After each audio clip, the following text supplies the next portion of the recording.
All right, everybody, very good morning from the flight deck once again. Welcome to another Pilot's Life stream with Captain Nabs. Welcome back to the channel, everybody. I hope you all had a great weekend and are ready for a little bit more fun flying. So I thought I'd start off today with a little bit of a interesting view. This is usually the first view of the airplane you get in a lot of cases at a lot of airports when you're the pilot flying. So we literally are standing right outside the door on the jet bridge. So as soon as you when you get to the aircraft, of course, one of the pilots is always going to have to go to a walk around and inspect the exterior of the aircraft to make sure that everything is serviceable. There's no leaks, there's no damage, no contamination on the critical surfaces, all that sort of stuff. Just a general walk around of the whole aircraft, check for everything around the aircraft. And so that's what this little screenshot right here is sort of meant to represent. I positioned myself right on top of where the jet bridge was, so you'd walk out the door, and this will usually be the first view of the aircraft you actually get at a lot of airports, depending on whether or not you can actually see it out the windows. Some places you can see quite well, other places it's hidden by jet bridges and equipment and other stuff. So I just thought it was kind of a unique, neat little view, and yeah, this is oftentimes the first view you get, and it's just such a beautiful morning too here in Los Angeles. The sun is rising, and just a little bit of a low-hanging cloud off in the distance, but otherwise it looks like it's going to be a beautiful morning to take the 737 flying. So welcome to our stream, everybody. And today's flight, as I mentioned, we are sitting in beautiful sunny Los Angeles at LAX. We're gate 69 Bravo here in LAX, and I realize that other sound is quite loud. So let me just see if I can't maybe take it down a notch here. And it really is, it's just the sound of other aircraft taxiing around. So we're logged into VATSIM right now, of course, as always. So that's just the sound of other aircraft taxiing around on VATSIM. And in the exterior views, they do get quite loud, which I suppose is realistic, but there's a limitation to that realism, I think. You don't want aircraft to be excessively loud to the point where, like, you're blasting your eardrums just listening to them. In the real world, yes, you would. If you were standing here and an aircraft was taxiing by without earplugs in, you would blast your eardrums, absolutely. We have the ability to kind of knock that back a notch, and we can still have realistic engine sounds and aircraft sounds without making the volume unrealistically loud, or not unrealistically loud, but perhaps impractically loud is a better way to put it. So I find that I always find it funny when, like, I read a review and someone says, "Oh, the exterior model of the airplane is too quiet," and I'm like, how loud do you really want it to be? Do you really want it to be like 120 decibels? Do you really want that blasting in your ears? You know, turn up the volume a little bit if you want. Like, there is a balance, of course, but yeah, I always find that funny. Oh, the airplane is too quiet in the exterior model. I always find that complaint funny when I read a review, and I'm like, do you know how loud real airplanes actually are? Do you really want that volume coming out of your headset? Anyways, today's flight. We are, as I said, starting off in beautiful sunny LAX, and we are going down to Guadalajara, Mexico. So we've got the longest flight of this season yet, season 9 of Pilot's Life, and this one is, I believe, 1,100 miles. Does it say it anywhere here? It doesn't actually say it anywhere. Oh, yeah, there it is. Yeah, 1,135 nautical miles. So this is it's going to be a pretty decently long flight. I think it's about 3 hours. I do have a flight plan over here on my other screen, and it is estimating 256 in the air. So yeah, it's pretty much 3 hours. I think we're estimating about 3 hours and 3 hours and 20 minutes is the estimate gate to gate. The sched is only 3:10, so we're going to be a little bit behind sched by the time we get there, unless we can make up some time somewhere along the way. So we are going to try and get this flight underway here shortly. Our departure time, scheduled departure time, is 10 after the hour. So right now I'm showing 14:35 Zulu. The departure time's 5 after the hour, 15:05. So just under 30 minutes from now. So that should be enough time to get the 737 loaded up and running, and hopefully we'll have an on-time departure, and we'll do our best to have an on-time arrival. Sched arrival is 18:15 Zulu, and whether or not we make that, I don't know. I'm skeptical that we are going to make that, honestly, but we will certainly try. We will certainly try. Anywho.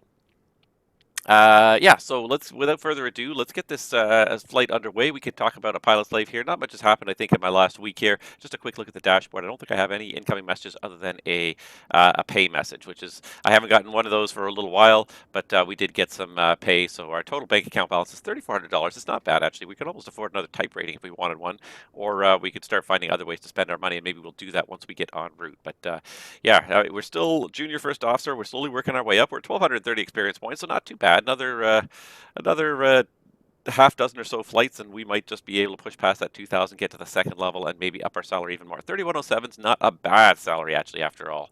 And Alaska Airlines is a pretty big airline, so that's why we're getting a decent salary, and I might stick with them for a little while because I'd like to see what it goes up to when I reach the next ramp, or the next rank. But anyways, I digress. Let's go ahead and get started here. I'm just going to turn the volume audio back up now because it seems like the nearby departures are gone. The jet noise is gone. So let's hop back in that flight deck and let's get started. It's one of these views here. There it is. And as you can see, I was just setting up the aircraft a little bit there just before we got going there.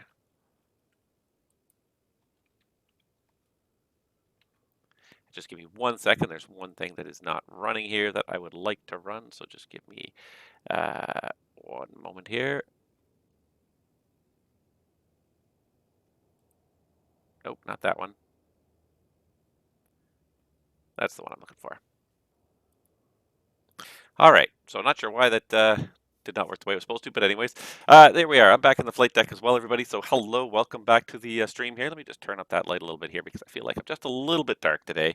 I don't know why this room feels dark today. Maybe the camera's something's going on with the camera, but yeah, I look a little bit dark, and everything in this room looked a little bit dark earlier on. So I'm not sure what's going on today, but anyways, yeah, here we are back in the flight deck of our trusty 737, and we are ready to get going here. So we got our FS2 crew as always. Let's start setting up. Roger. And this is supposed to be... Oh, I didn't change. There we go. I did not change the FO. I changed the captain. So now I've changed the FO. So you're gonna hear a different voice now for FS2 crew for the remainder of this flight here. So we should have ground power available. So let's go ahead and get that battery on. Get our ground power available.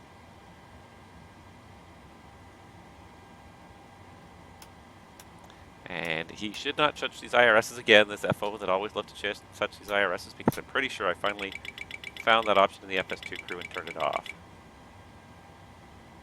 So he should not touch that again, and we should be good. And it just feels like it's really quite bright this morning. Maybe it's just because we're in Los Angeles and not as far north as Seattle, but I just want to do a quick time check here. Just make sure we are live weather, real time. Yeah, we are. Okay. Just wanted to be sure. All right.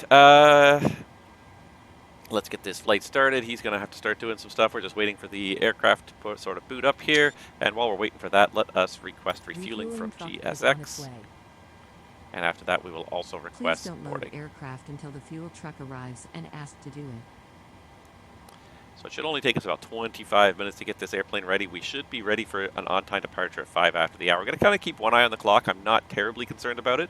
At the end of the day, as pilots, we're not terribly concerned with on-time performance. Our job is primarily safety, and we do our best to get the flight out on time. We sort of push and poke and ask for things that we need to get stuff done on time, but essentially it's other people's jobs to provide us with the materials to do stuff at the right time.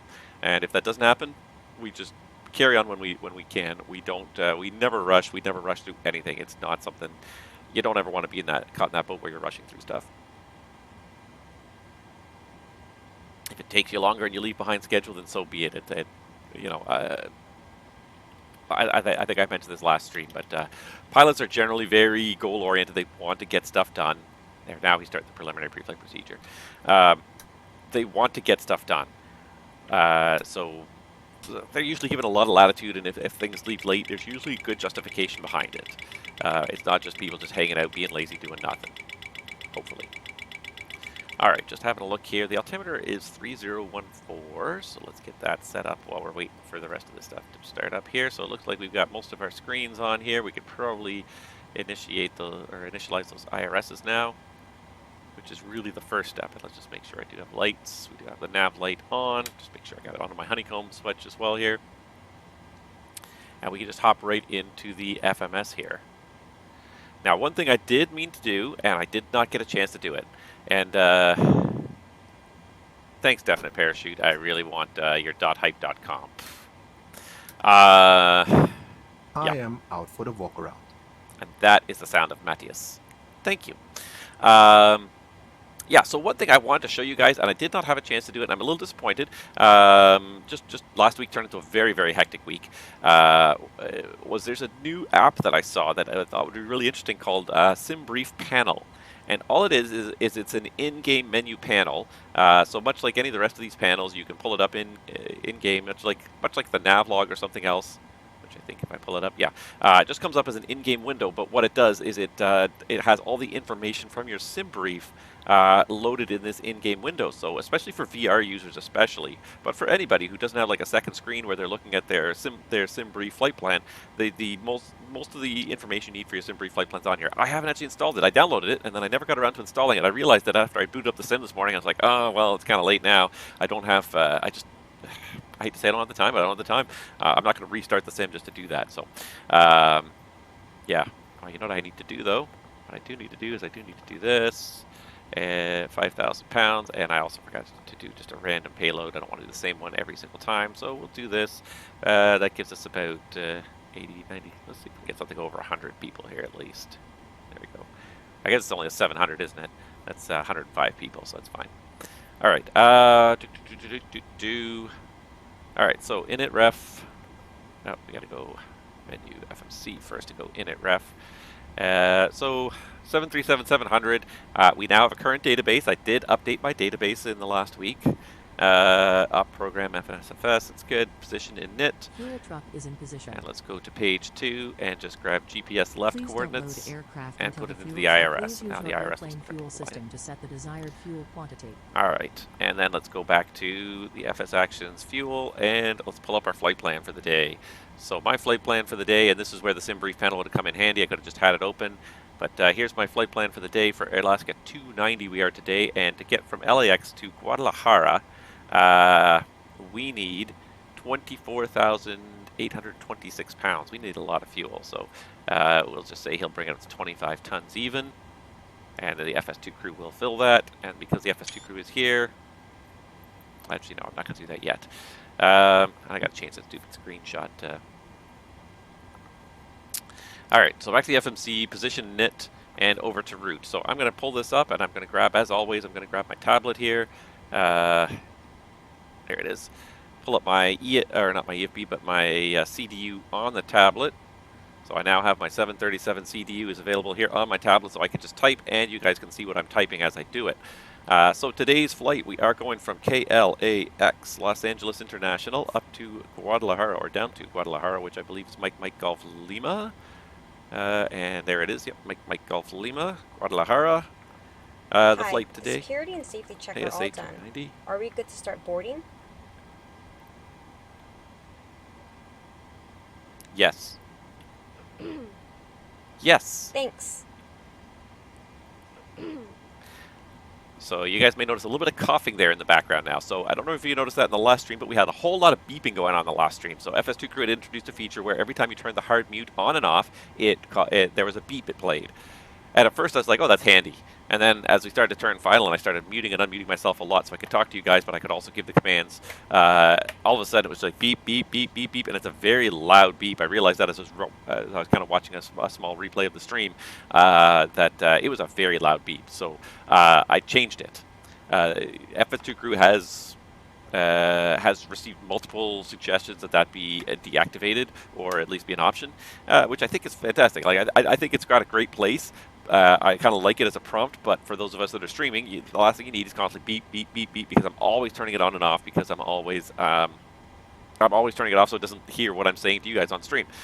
So what was suggested was you could actually just change the file. So and what one person suggested was replacing with one of the coughs. So there's a cough, there's a coughing sound. So I replace the beep sound with a coughing sound. So every time I unmute my mic,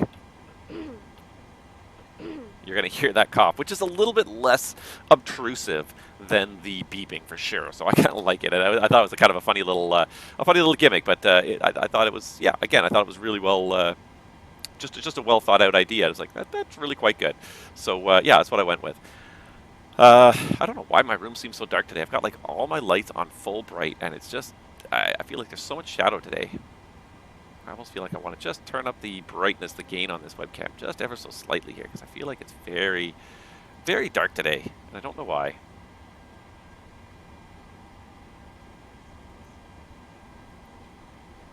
that just made it worse. Let's see if we can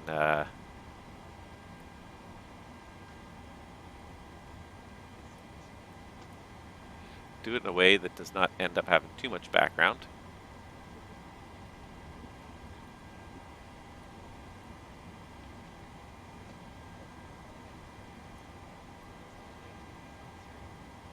I don't even know what I'm doing here. This is making it worse, not better.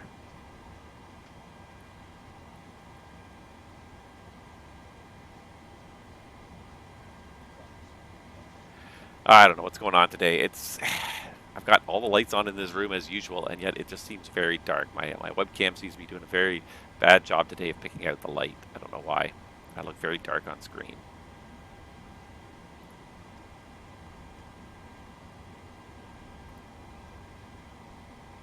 See if I can. Is it good enough? Yeah, I don't know. Maybe it's just a screen I'm looking at too. Yeah, it's not great. It'll do, I guess. I'd like to be a little bit brighter, but anyways, you can't see the subtleties of me winking at you anymore. All right, let's get back to work here because we got a deadline. We got to get airborne.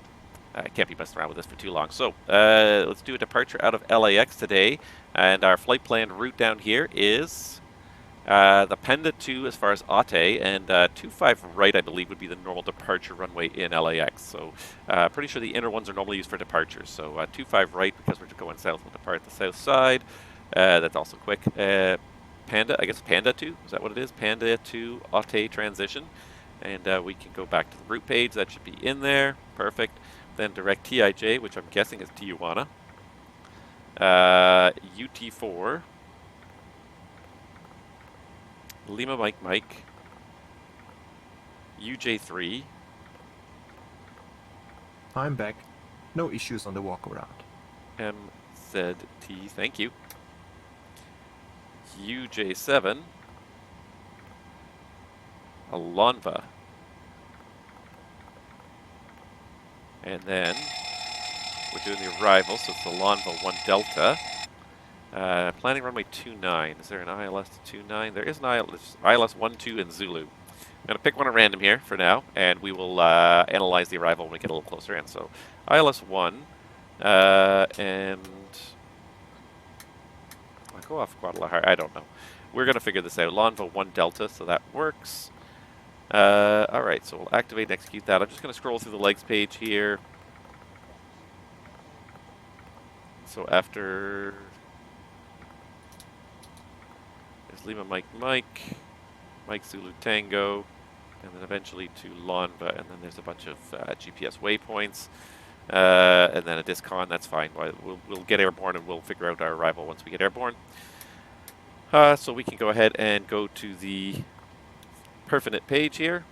This flight plan had us down for 145 passengers, which is a lot for 737. The way this is configured for Alaska does not hold that many people, so this ZFW is probably going to be out of whack, to be honest, but we're going to put it in anyways now until we get some final numbers from our planner. Reserve fuel is final plus alternate 55.8, so 5.6. We'll just round it up to 5.6. Cost index today. Cost index of 80, and we're still going to get there a little bit late. Flight level 370, that is correct. And the cruise wind, 226 at 40. 226 at 40. I typed too fast. Doesn't pop in there. All right, there we go. 226 at 40. Execute all of that. And then N1 limit. So let's see if I have the calculator. So I have a calculator on here. I cannot remember if it's for my 737, 700, or 800. Hi, here's the fuel slip. Thanks. Welcome. Have a nice I think flight. it's actually for the 700, which is great. So let's put it to Imperial units. KLAX. Runway 25 right. Full in, no intersection departure. Dry runway. Winds are calm. Outside air temperature. I had this all up here on my VPilot, and I just moved it behind my other window there. Let's see here. So it's 10 degrees in LA. Altimeter of 30.14. And if we do flaps 5 with a takeoff weight of, what does this worked out to now? If I go back one page, Perf and knit. It's giving me a gross weight of 142,800, which is probably going to be less because I think we're carrying less passengers. So we're probably going to have to change this. But right now it's saying V1, so it's saying flap 5, takeoff with a D rate of 46. So no takeoff 1 or 2, but a D rate of 46 degrees. And with flap 5, this gives me 29, 32, 39. So that's what we'll go with for now. And we'll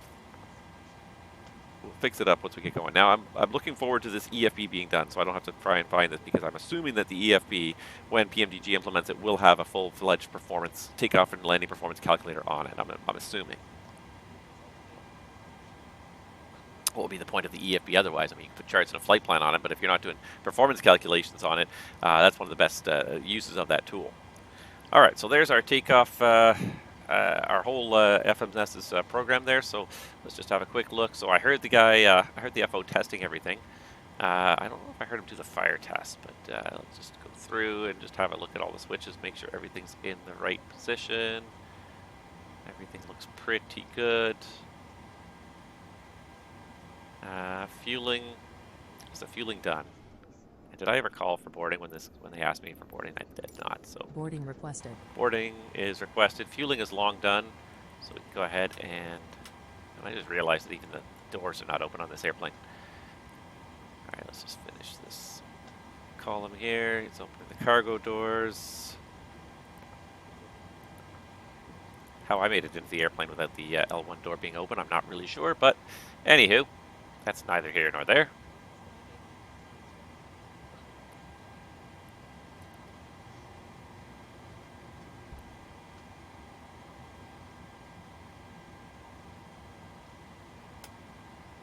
It's a little cool at the cabin this morning, so maybe we should get that APU up and running. Do you want to board crew? Start the APU, please. Passengers boarding starting. Start the APU. Okay, fine, I'll do it myself. Honest to God. Alright.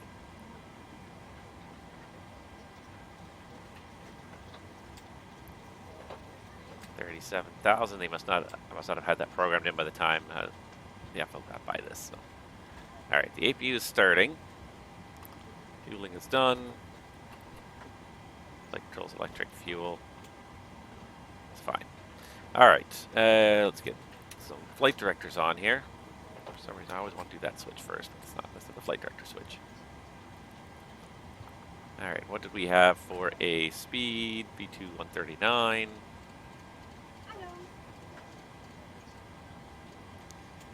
Heading 296. I feel like it's not quite 296, so let's pull up my charts as well and start looking at some stuff here. Also, we'll need a top altitude for this departure. All right. Let's see here. LAX, Panda 2, open chart. All right, so the top altitude's 20,000. And 24 right and left looks like 251's the heading. So 251 heading 20,000.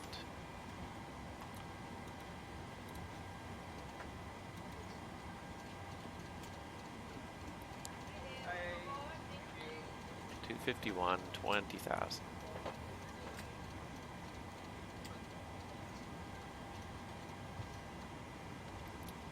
All right, auto thrust is armed.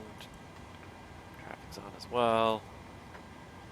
Display brightness is fine. We don't need the instrument brightness, so it's actually not a bad time for streaming now as we get a little further south. Seattle was a little dark when we tried to leave at about this time, but Los Angeles a little further south. It's perfectly acceptable daylight conditions, and like I said, I don't like streaming at night. I just don't. It's so dark. It's so just unpleasant. It's not unpleasant, but it's hard to see what's going on the stream.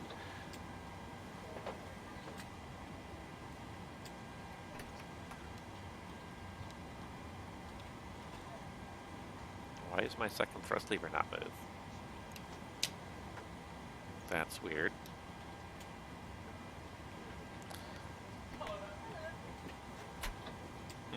Good thing I tried all my controls. Oh my gosh.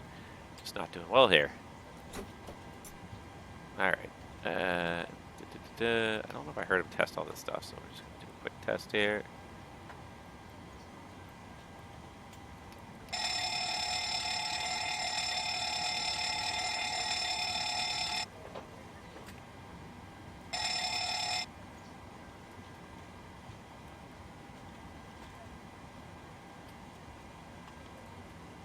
Okay, 22.8's up.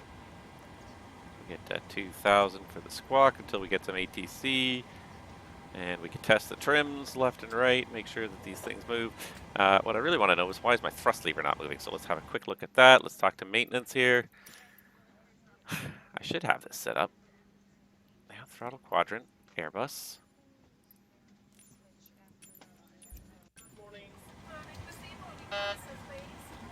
That is really weird.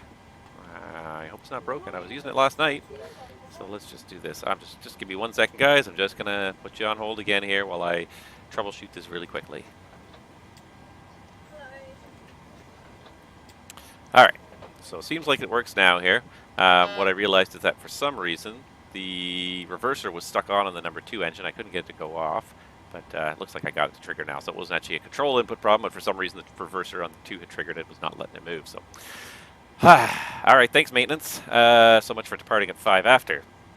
Yeah, so finish the scan here. I think we got everything else except for that thrust lever working. So yeah, we'll do a quick scan here. So we will need LNAV and VNAV for this departure. We get 20,000 feet. So I got speeds 145, FD 20,000 feet set, altimeter 3014 inches, 120 feet, and heading of 296. So, all right, let's go ahead and do the pre-flight checklist. VNAV. Pre-flight checklist. Pre-flight checklist. Oxygen. Tested 100%. Tested 100%. Navigation, transfer and display switches. Normal. Auto. Window heat. On. Pressurization mode selector. Auto. Flight instruments. Heading 296, altimeter 3014. Heading 296. Altimeter 3014. Parking brake. Set. Engine start levers. Cutoff. Pre-flight checklist completed. Are you ready for the departure briefing? Go ahead. All right, we're going to chalk this up to late boarding anyways today because I was an idiot, didn't call for boarding on time. But anyways, we are in Los Angeles today, parked at gate 69 Alpha, so at the bottom of Concourse 6 here. For departure runway 25 right, pretty straightforward taxi. I'm not sure if it would be Bravo or Charlie, but we're going to push back into the alley and then we'll go out down Bravo, I would assume, probably runway 25 right, all the way down to the threshold of runway 25 right. No hotspots really on that route except for just the runway crossings here, but nothing on our taxi route. Departure today is the Panda 2 RNAV departure, plate 10-3 November. 25th of January of 2019. Radar, DDI, or GPS, and RNAV1 is all required as standard. Turbojets aircraft only. Turn at hip and dock are required for ATC separation. And that's what we're going to do here. So, 25 right. Climb heading 251 to 640. And let's just pull this down here and compare this to the FMS. So heading 251 to 640 feet. And then climb direct across Docker at or below 3,000. Then on track 220 to cross Weiler at or below 5,000. Then on depicted route to Panda. Routing from Panda on transition, maintain 20,000. Expect to file the altitude 5 minutes after departure. The top altitude is 20,000. That's what we've got set. And so after we do our turn at Docker, then Weiler, then it's Chafe, PV, Tan above 15,000. Nice, and then Panda above 20,000. Ate. So those are all restrictions are all in there, so we can fly it at VNAV mode. That shouldn't be a problem. Terrain around here is not much of an issue for us the direction we're going, because we're just basically climbing out over the ocean. As you can see, for a long way we're out over the ocean, so terrain's not much of an issue. There is terrain north and east of Los Angeles, but should not be an issue in the direction we're going. Weather looks like a beautiful day here in Los Angeles. Immediate returns a non-issue. Weather-wise, operational. No MELs on the aircraft. Everything functions as far as we know, and no dams. Let's have a quick look here, and we should have really looked at this when we were sitting in the flight landing room, but you know, it is what it is. So let's just see if there's anything especially that affects Bravo Charlie taxiway. A lot of stuff on Echo taxiway here. 24 right, 25 right, Pappy's unserviceable, that's fine.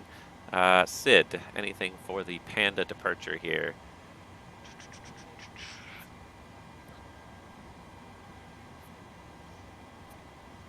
I don't see anything for the Panda departure.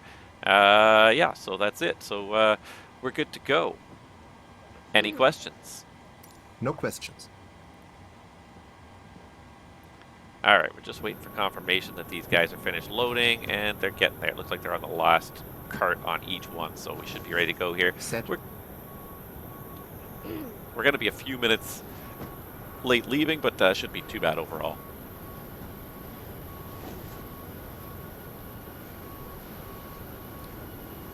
The ideal is to leave within 0 minutes, but oftentimes it doesn't happen. As long as you leave within 15 minutes, the airlines mostly consider you to be reasonably on time.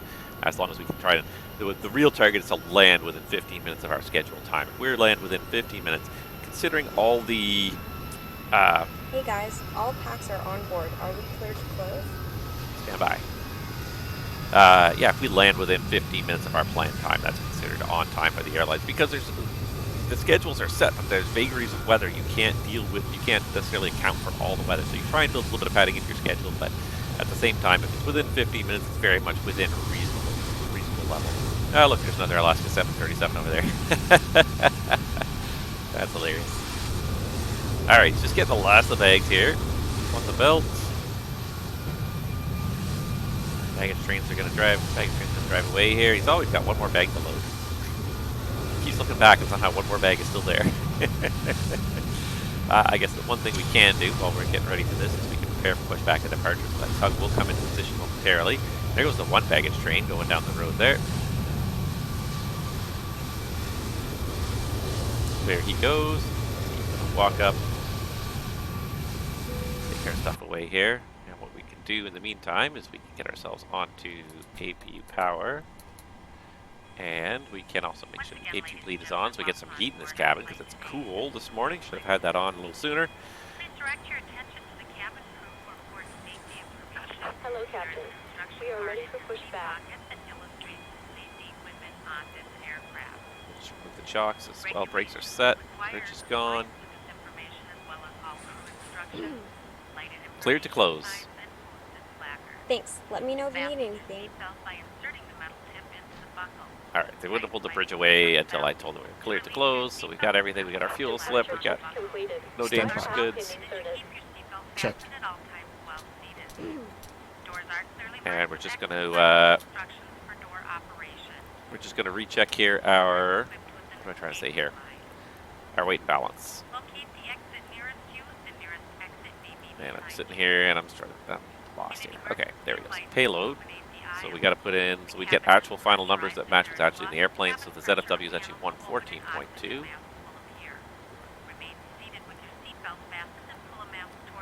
Alright, and then we'd have to verify takeoff speeds. So at a lower weight, we should easily be able to make it with that power setting. CFG will just automatically insert. We'll go with the speeds now that are being offered by the FMC. 33, 34, 38. Adjust that to 38. And we're good to go. And I did set up a custom push position over here in the alley just while I was doing the setup for this today. So Before start checklist. Flight deck door closed and locked. MCP. Speed 138, heading 251, altitude 20,000. Altitude 200. Takeoff speeds.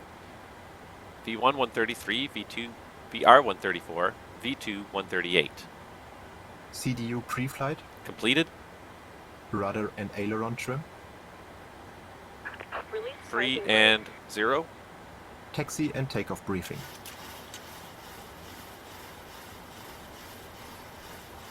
Completed. Anti-collision light on. Before start checklist completed.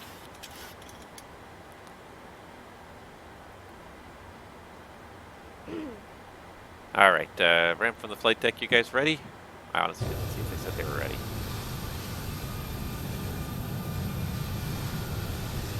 Release parking brake. Okay, they are ready. Okay, so we've got our pushback. Parking brake is coming off. You're ready. We're clear for pushback. Delay and start till advised. All engines clear. Start at will. Just get moving off the gate here. I would like to see the airplane moving away from the gate before we try to start engines. Start sequence is 1, then 2. Check. Start engine 1. Starting engine 1. And the one thing I'm going to do as well is just make sure that this has recognized that we are pre-flight stage, flight sim connected, so it does know that what we're doing here. It is going to log our flight. All right. And there we go. We've got N2. Oil pressure. Looking for that magical 25%.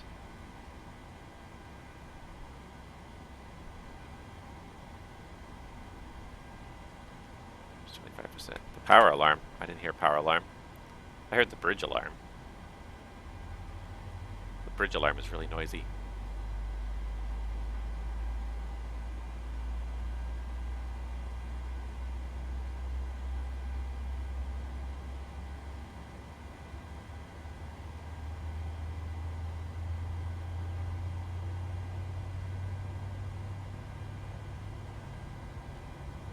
Set parking brakes.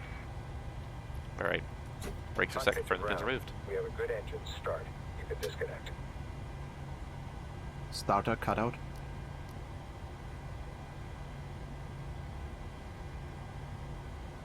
Number 1 stable. Start engine 2. Starting engine 2. I gotta say that little cough is a lot less obtrusive than that beeping was. Oil pressure.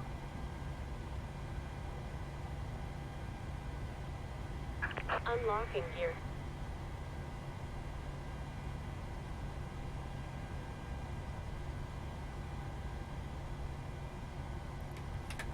Fuel valves open. See fuel flow, and you can hear the light off as much as see it. Tow truck disconnected. Bypass pin removed. Left is clear. Right is clear. It's one thing that is not very terribly realistic is, of course, the way these tugs push that tow bar around. But that being said, that's some pretty annoying physics to have to deal with. Can't blame GSX for that's probably the one thing where they kind of cutout. Fall down a little bit. Is just the way they would normally kind of steer the tow bar around like that. Number 2 stable. Roger. The other thing you could do, and I see it at a lot of airports, is rather than push the tow bar, a lot of guys, they just simply, they unhook the tow bar, they back the tug away, and then they turn the tug and they hook the tow bar up to the back of the tug, which might make trailering a little bit easier to model than pushing all the time, pushing the tow bar around. Anywho, she's gone. This guy did not get the transponder on. The TCAS is off. There we go. Flaps 5. Flight control check. Ready. Full left. Full right. Centered. Full up. Full down. Center. Full left. Full right. Center. Flight control check complete. After start checklist. Before taxi checklist. Before taxi checklist. Generators on, probe heat on, anti-ice off, isolation valve, auto, engine start switches, continuous, recall. Checked. Checked. Auto brake, RTO, engine start levers, Idle detent. flight controls, Checked. ground equipment, Clear. clear. Before taxi checklist completed. Clear on the left. Clear right.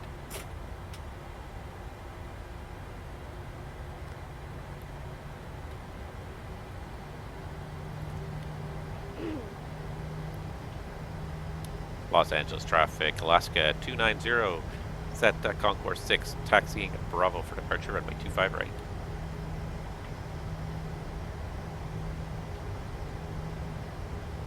Brake check.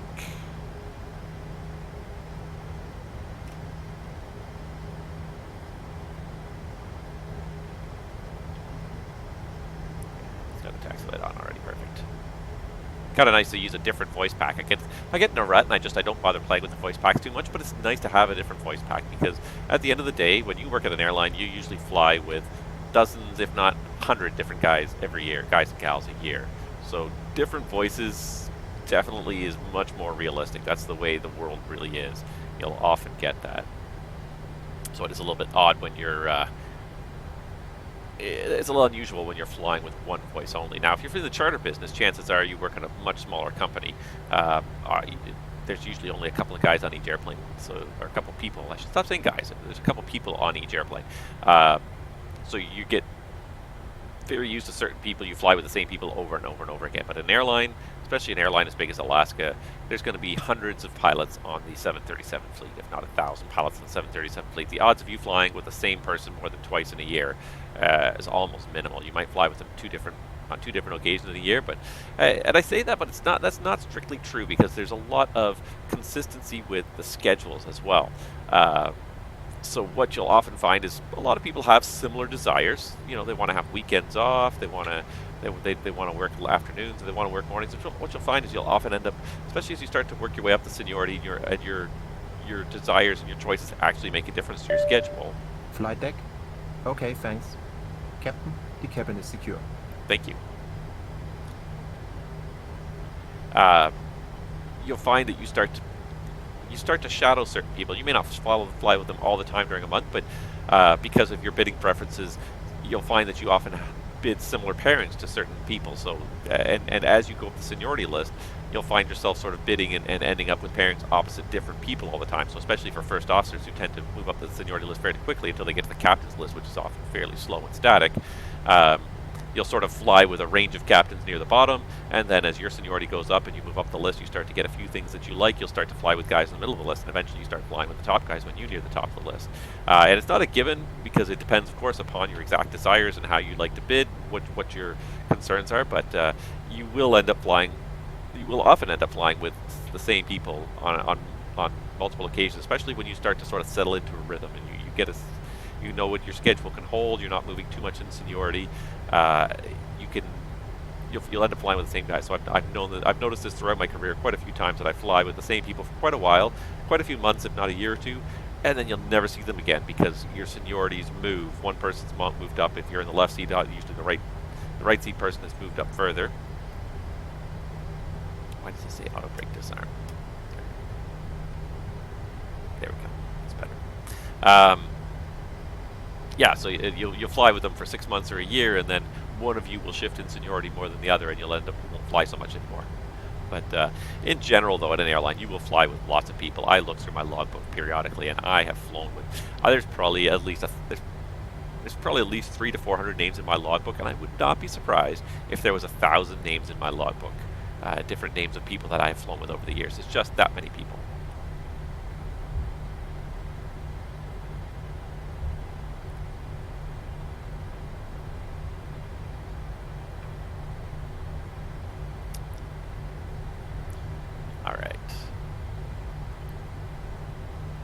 But yeah, you just end up flying with that many people. I would not be surprised if there was 1,000 names. It might be a little bit extreme, but I wouldn't be unduly surprised. I never bothered to count. I don't have any really good way to count. I would love to have a way to export my database. I do have my logbook exported, but into a spreadsheet. But in my logbook software, it'd be great if I could count the number of crew members that are actually in that list. I don't think there's a way to count them. But I might actually suggest that to the developer, just as a curiosity, because the number of names is going to be quite large. And I have flown with many people on many different occasions, repeated people on many occasions that I've enjoyed flying with, but it's just, you when you work airlines, you work with so many people.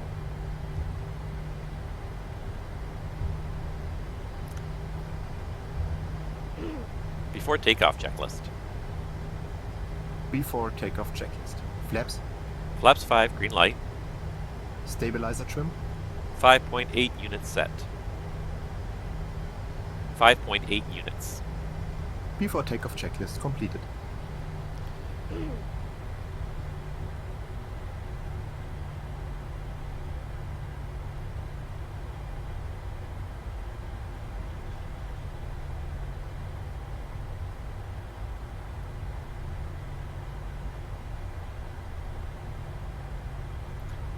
Los Angeles traffic, Alaska 290 is taking position runway 25 right for departure, Panda 2 departure southbound.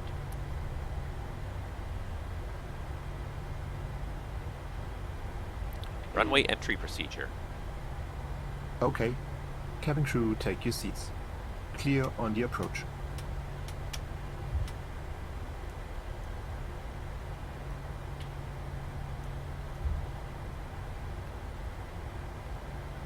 Ready to go.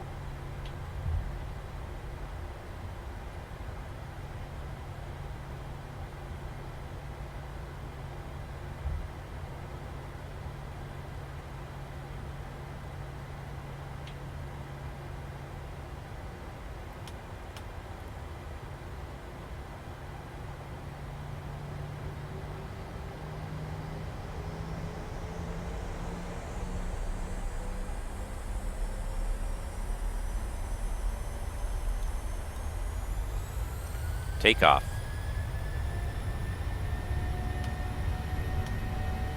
Thrust set.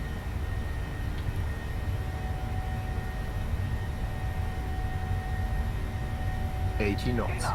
Roger. Okay, Check. so it's close.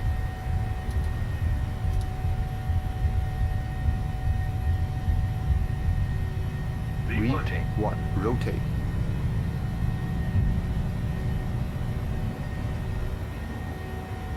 Positive rate. Gear up. Gear up.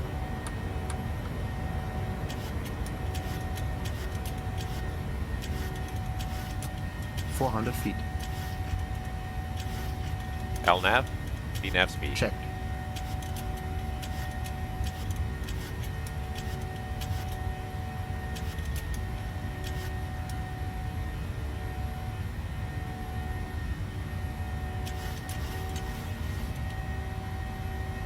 N1. Checked. FMC speed. VNAV path. 305. Set.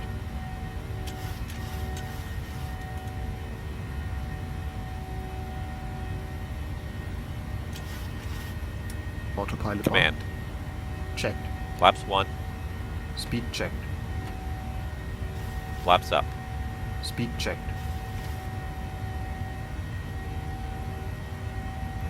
Here comes the first altitude restriction of 3,000 feet. 230 knots. You should decelerate. Flaps up. Set. Here goes the second restriction. Just below 5,000 at Weiler, 250 knots. And away we go.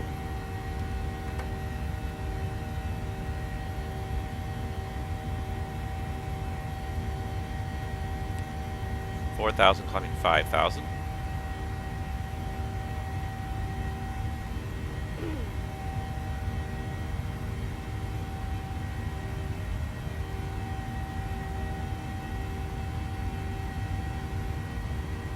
Now we've passed Weiler. Restrictions are all met. After takeoff checklist. After takeoff checklist. After takeoff checklist. Engine bleeds on. Packs off. Landing gear up and off. Flaps up. No lights. After takeoff checklist completed. Roger. Happy to release the cabin crew? No. No thanks. No thanks. No thanks. No thanks. Right, okay. Alright, we're just gonna skirt into this cloud, aren't we? Alright. Engine anti-ice is just going on here. TAT is at 9 degrees. It's not terrible, but it's just below the 10 degrees. We should have the anti-ice on. And perhaps when we accelerate at 10,000 feet here, we might even get about 10. And there it is. Even the TAT now is plus 10. As we're going up, the TAT is increasing. Just leave the anti-ice on anyway, since we're right at this limit here. TAT plus 11. 10,000.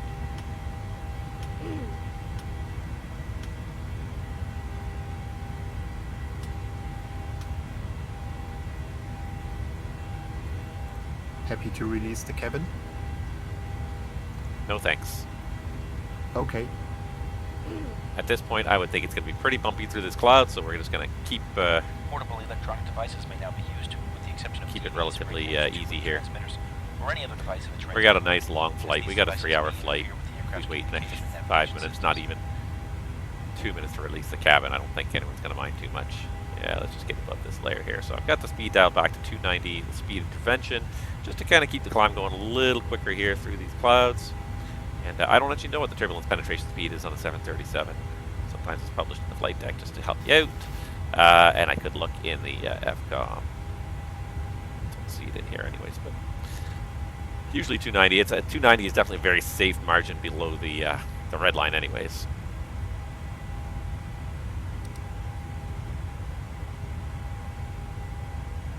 So we'll just keep the speed back just a little bit until we get above these clouds, and then we'll let them all loose. We got a long time to go here.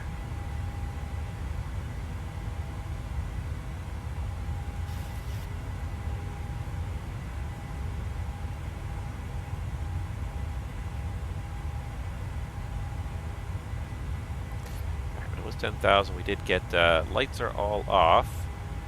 Pressurization check. So we do have cabin altitudes now for about 3,000. Differential is built up to 4.5, and the cabin altitude is climbing at a rate of about 1,300, 1,400 feet per minute. It's a little bit excessive. Really, we should be aiming for cabin rates closer to 500 to 1,000, but it's not unreasonable. And descents are usually more uncomfortable than climbs. Alright, and the other thing is we got to get gird up on 2, so 21.5.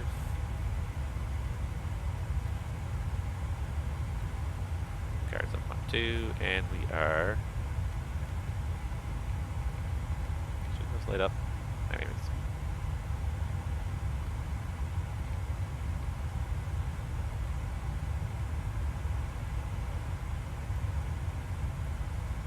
I don't know my audio panel in the 737 very well. Yeah, it is supposed to be listening. Okay, good. Alright, and we're just turning around south. There's the port of Long Beach over there. Just a little higher here, just to make sure we're not going to hit more of these clouds, but I think we're probably pretty good here. You release the cabin crew, we'll get the seatbelts in another 2,000 or 3,000 feet. And there's transition. Set standard. Transition, set standard. Standard set. Passing flight level 185.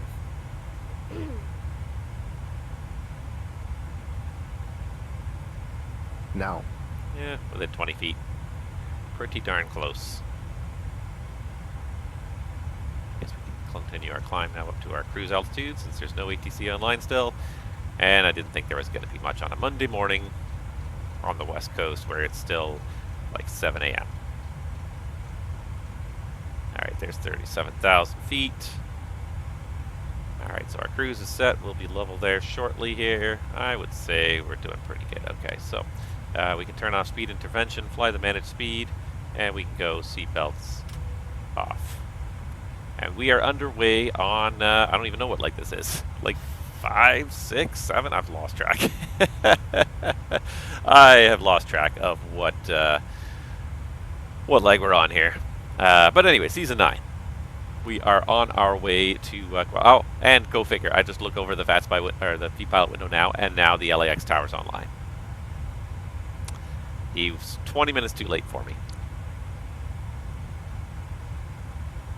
What are you going to do? Maybe we will get some ATC. I'm skeptical, though. And honestly, I don't fly to Mexico very much, so I don't know how often the Mexican ATC is online. I really don't. That's kind of, to me, that's... they're a little bit of an unknown quantity, so I don't see them online a whole lot, but you never know. And maybe you get a keener who sees somebody flying around and just wants to do some time on a Monday morning. They don't have class. They're on March break or something like that. My kids are off next week, but which means probably no streams next week. Maybe I could squeeze one in. We'll see. I got a little bit of work, but yeah. So yeah, this last week was really kind of crazy, and I think I realized that I never even published VATCAN's weekly controller stats from the week before, because last week turned out to be so insane. So yeah, on Monday morning I went to No, sorry, not Monday morning. Monday evening last week. So Monday was okay. I was supposed to have like 5 days off. I had recurrent sim this past weekend, so I was supposed to have 5 days off before recurrent sim, which was great. Gave me lots of opportunities to study. But then on Monday night, they called during that snow, freezing rains event last week on Monday night and said, hey, are you interested in some overtime? We got a flight tonight and come back tomorrow. And I'm like, I was like, I wasn't going to, and then I was like, oh, you know what? I could use some overtime here and there, and there's no, there's no. The only real reason not to go to work was, of course, the weather was not great. So I said, like, I can come to work. I don't guarantee that I will make it there on time. They basically gave me a little over 2 hours to get there. I'm like, I will agree to do this, but I don't guarantee that I will be there on schedule. And they're like, that's fine. It turned out that even though I was headed to work, got a flat tire on the way to work, which was fantastic, about a kilometer. Cabin altitude. Okay. What is the cabin altitude at? So the cabin altitude is at 10,000 feet. Why is the cabin altitude at 10,000 feet? Okay, let's get the NTAs off first of all here. So the cabin, it's controlling it somewhat, but not enough. It's only able to maintain a differential of about 4. So we have a problem here. Okay, let's do this. Let's go down. 1000 to level. Alright, and at this point, so we are going to do a level change down to 10,000 feet. At this point, we pretty much have to pull on our masks. If we're at 10,000 feet, we could probably get away with it shortly. It's not actually exposed decompression, so we could even just do a descent at 10,000 feet here at thrust idle and do a quick mayday, mayday. So mayday, mayday, Los Angeles. Alaska 290 is commencing an emergency descent due to a cabin pressurization issue. Request immediate clearance to 10,000 feet. And the clearance 10,000. It's not an explosive decompression, it's a slow decompression. And I noticed this earlier, that the cabin was climbing entirely too quickly. So do we not have the engine bleeds on? And the answer is no, we don't have the packs on. What is my FO doing over here? He never turned the packs on. We started flying here.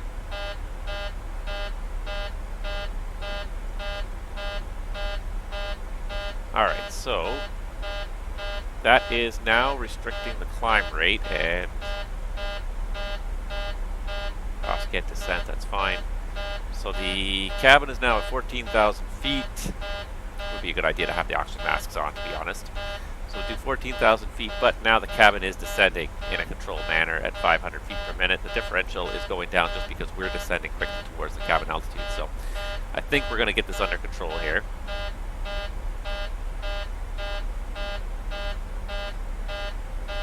And at the end of the day, what I really should have done is, as soon as we had the warning, I really should have pulled this out. So let's pull this out and cabin altitude warning. Cabin altitude 2.1.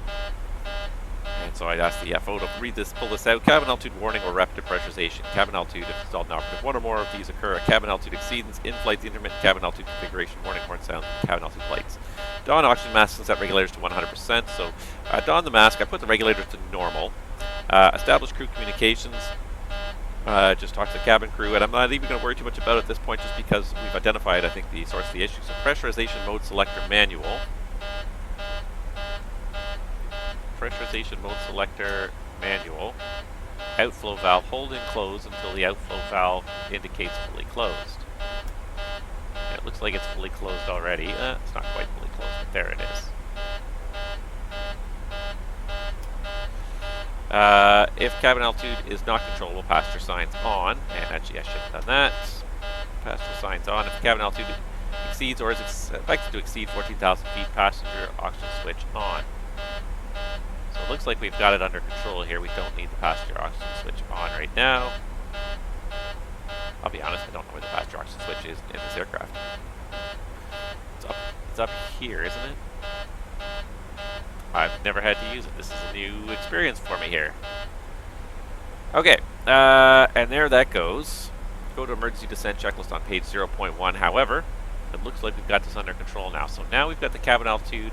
It's descending quite nicely. It's down to 8,000 feet here. The cabin differential is increasing again. We've got the cabin outflow valve in manual operation. So what we could do is, first of all, we can level off where we are and just take an assessment of the situation. So it looks like what our issue was that the packs were not turned on, so therefore we should be able to continue. I would still talk to company and just let them know what happened, and because they're going to see what happened and they're going to be all kind of in an uproar about it. Sometimes people make mistakes, and obviously this is a mistake that was made somewhere along the way.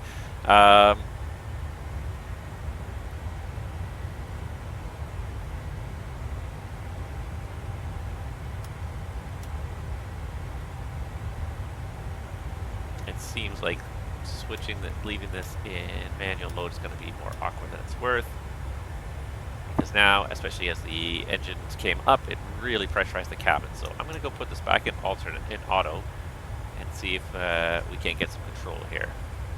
So just watch what it does with the valve. It's going to open the valve a little bit here. We do have the off-sked descent alert, but I think we can continue.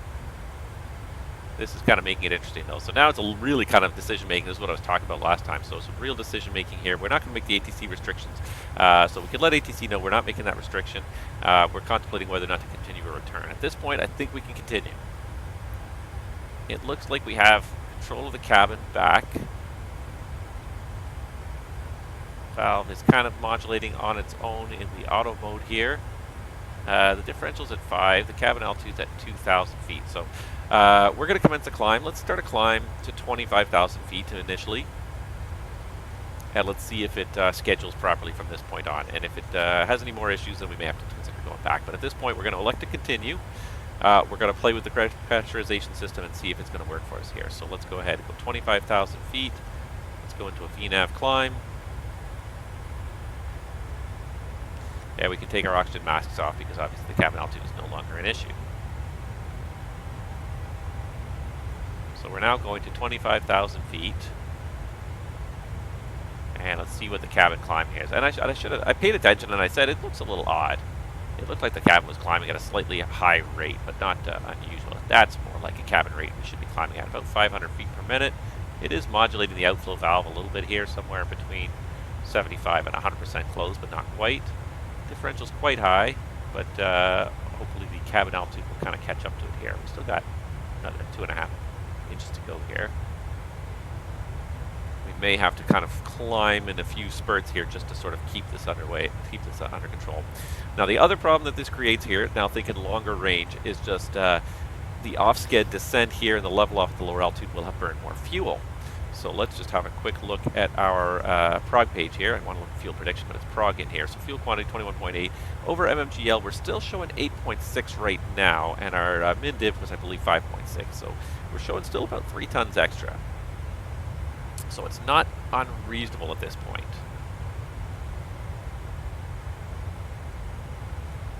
So the cabin is slowly climbing at 500 feet per minute. It is going through 2,500 now. The differential's increasing. We may have to just sort of slow our climb down just to sort of let the cabin catch up a little bit here.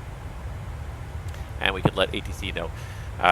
Los Angeles Center, Alaska 290. Yeah, cancel Mayday. We appear to have reestablished control of our cabin pressurization. So at this point, we'd like clearance to climb to 25,000 initially. And if that works, we'll continue to climb further. We just want to make sure that the system is still fully functioning before we go any higher than that. So we cancel the Mayday, we request it, talk to the company again, and we could also talk to back end and let them know. So I talked to the flight attendants first. We'll talk to them. We'll say, hey, so however we do it, in charge flight attendant, call the flight deck or whatever we do. Yeah, so we had an issue with the pressurization system. It turns out that there was a switch in the wrong position, so that was our mistake. It does appear to be fixed now. It does appear to be working. The cabin is climbing at a normal rate. The cabin was excessive earlier, so which is why we had to descend to try and recover that while we were troubleshooting the problem. When it looks like we fixed the problem now, it looks like the cabin pressure is holding. So we're going to continue our climb, we're going to continue our flight, but we just wanted to let you know why we went down, and we'll probably do the same for the passengers. The passengers probably would have noticed that descent, so we'll have to do the same for the passengers, so I'll let them know in a minute. Alright, ladies and gentlemen, this is the captain speaking. Unfortunately, we had a minor malfunction with one of our systems that required a quick descent before we were able to troubleshoot. We've managed to figure out the issue with the system. The system is working normally again now, and we're going to carry on to Guadalajara. We apologize for the descent and the inconvenience, but we should still expect the landing in Guadalajara pretty close to on time. Right now we're showing at 12:27 of local time. Thank you very much for your patience, and if you have any questions, please ask the flight attendant. They'll be sure to pass along any other information that you may require. I don't know, I may have just thrown the flight attendants under the bus there, but all right, I'm just watching this here. The differential's getting up there, but the cabin is climbing at a very controlled rate. The outflow valve's been modulated.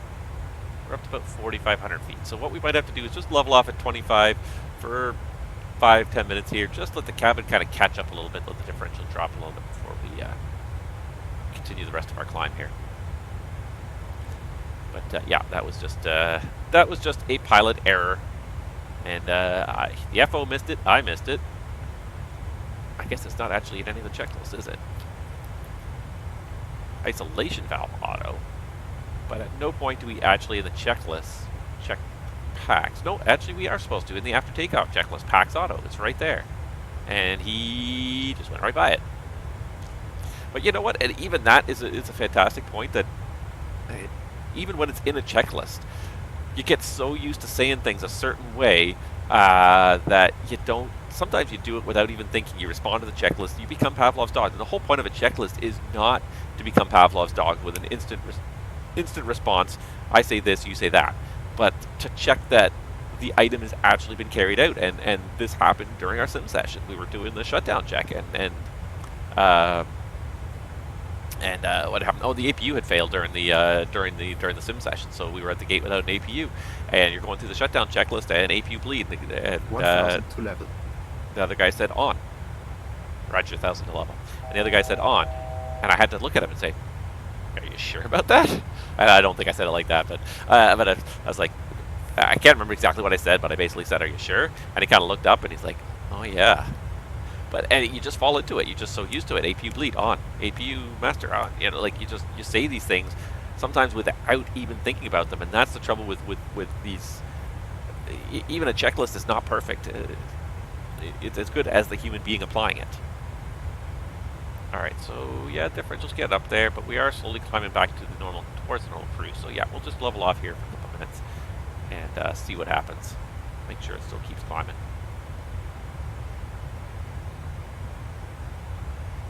Yeah, it looks like it leveled off here, so I guess this is the normal profile.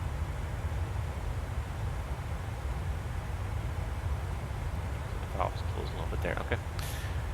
Alright, Los Angeles Center, Alaska 290, we're ready to resume the rest of our climb to flight level 370. Alright, flight level 370. Do intervention, there's the N1 VNAV speed. That was a really kind of interesting exercise. And I've been there, I've done that. I have been there, I've done that. PAX, forgetting to put the PAX on after a PAX off departure, I've been there. Oftentimes you'll notice before you'll ever get the alert, because you'll notice the climb rate that we climb at. Pressure changes pretty quickly. You're going to notice the pressure changes in your ears probably before you reach that point. But that being said, the one incident where it did happen to me, we reached well past 10,000. The cabin climbed slowly, because the cabin is still a pressurized tube. Even if the outflow, even if there's no air going into it, it'll hold on to the air pressure for a while. So we were well above 10,000 when we got a cabin altitude alert. And we're like, what? And the first thing you do, and the first thing you really should do whenever you get a cabin altitude alert, if it's a high altitude, you should obviously don your oxygen masks. But one of the first things you should look for anyways is what is the status of the PAX, because a lot of airlines do PAX off takeoff all the time. They like PAX off takeoff because it's a little bit more fuel efficient. Or it might be required for performance reasons at your particular departure point, whether it be because of contamination on the runway, or perhaps it's a high altitude airport somewhere in Mexico. It could be any number of reasons, but you might do a high altitude departure. So it's not unusual to depart with PAX off. So if you get a cabin altitude alert, especially just a little while after you've crossed 10,000, it's not sudden, you haven't been leveling cruise for a while, but just a little while after you cross 10,000, that really should be the first thing you look for is PAX. And I really did this poorly at the end of the day. I did not do this properly. I really should have pulled out the QRH. That should have been my first thing. Put oxygen masks on, pull out the QRH, and follow the QRH. At the end of the day, though, it's funny that the QRH does not lead me to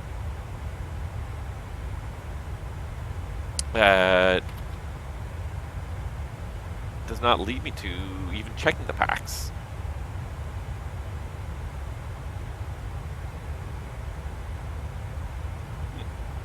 Which I just find funny, because it's such a basic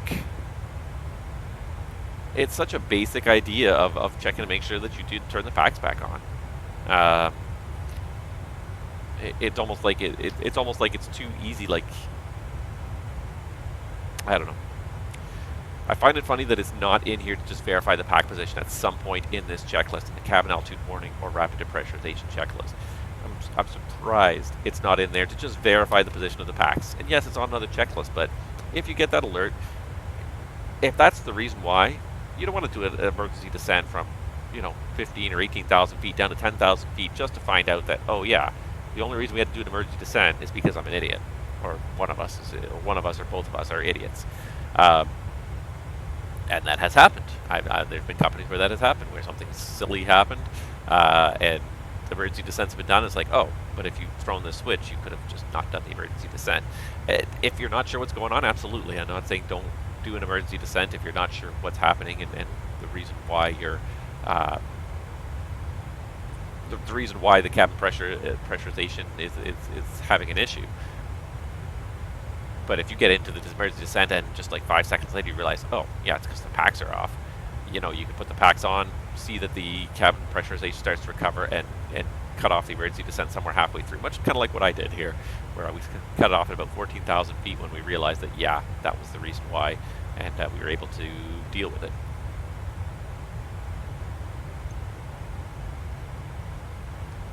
Definitely an interesting exercise, though. Definitely a little Monday morning quarterback there, and yeah, it's funny because it's funny that came up too, because I was going to talk about this when we got going here, but I did just do sim on the weekend. Just the last 2 days, I was in the sim doing some recurrent training, and the one scenario we had was a depressurization scenario at 35,000 feet in oceanic airspace. So we had to apply the whole waters procedure and everything, and do the descent. And guess what? COVID is over. As far as the airlines are concerned, COVID is over. And you know what that means? That means when we go in the sim and we do a depressurization event, we now have to put the oxygen masks on. So yeah, we had to put the oxygen masks on. We had them on for probably about 10 minutes. 8 to 10 minutes before we got everything done, because you can't even start descent right away in waters. You've got to get off the track before you start a descent in waters. So yeah, it's very funny that I just did this, and I literally did this, but this just happened in this stream, and I literally just did this in the sim just the other day. The whole shebang, including putting oxygen masks on and trying to communicate with the oxygen masks on, and boy, what a... I tell you, until you ever do it, you don't realize what a bear it is to try and communicate with those oxygen masks on. They really, it's hard to talk clearly with the oxygen and the oxygen masks. It's hard to talk clearly. You come in very muffled, and even without the extra noise. And usually, if you have a depressurization issue, if it's any kind of a major issue, you probably have a lot of extra cabin noise you may not normally have. So even that just sort of layer on. Communication is not easy when you're wearing an oxygen mask, and you can't look the other guy in the eye very easily either. You look over at him, and it's hard to see it. Like he's there, but it's hard to see the other person there. And after a couple minutes, your oxygen mask starts to fog up as well. So yeah, after a couple minutes, it was getting to the point where the center part of my oxygen mask was fogged on the inside, and I ended up having to hold the checklist kind of over to one side so I could kind of read it out of the one spot I could see. I had to take my glasses off so I could put the oxygen mask on. It was not a pretty situation. A really huge impediment to communication and effective crew coordination. And it's a great exercise, though, because I think it really demonstrates who is really a good crew, who's really working together well, because it's easy to communicate and work together as a team when communication is easy. But when you have something that is very much obstructing your communication, not necessarily completely cutting off, but definitely impeding the line of communication, it's that much more important for you to communicate loudly, clearly, assertively, speak up, and make sure that you're heard, because it's very easy to not be heard when there's a lot of stuff going on. There's a lot of chaos, a lot of volume, and your voice is just completely muffled. And that's what even though there's a microphone in the mask, that's what it sounds like when you've got the sound of oxygen going in the mask and everything else. You know, it sounds like you're talking to Darth Vader, but a very muffled version of Darth Vader. So I do enjoy doing those sessions, and for the last 3 years we haven't really done them, because all we do when we do a rapid depressurization drill for the last 3 years is just like, hey, oxygen mask on, and you just fake it, because of COVID for the last 3 years nobody was allowed to wear an oxygen mask in the sim, just for obvious reasons. You don't want everybody breathing in the same masks, even though they sterilized them between sessions. Still something they just didn't want to do at all. They didn't even want to engage that risk factor whatsoever. So yeah, for about 3 years now, nobody's done an oxygen drill with the actual oxygen masks. We all just sort of go through the motions. So it's quite a good reminder to actually go through and do that drill of just how challenging that can be. 1000 to level. Roger. How's this pressurization doing now? Yeah, we're right at the max. Cabin altitude is perfect. 7,500, approaching 8,000, climbing 300 feet per minute. The outflow valve is nearly fully closed, but not completely. Yeah, it looks like it is working properly now. So I'm going to beat the FO with a stick because he missed the packs in the checklist. And then I'm going to blame myself too, because the captain at the end of the day is my ship, so I should also have been on that. Honestly, I've never seen FS2 crew forget that, so that is an odd little glitch. I assume that's not an intentional feature of the FS2 crew software. I like it though. Like, personally, I like it. This is the kind of, and then, you know, the decision making, the challenges afterwards.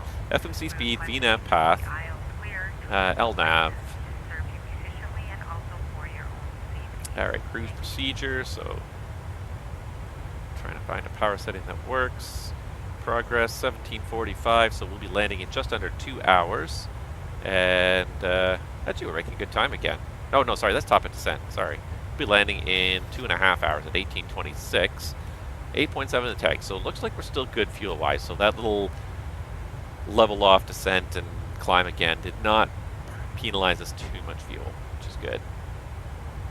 Level off in cruise.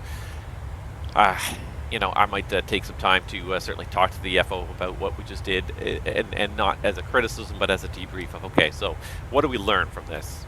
We learned everybody should check those packs, first of all. Make sure that they are in the auto position when they should be.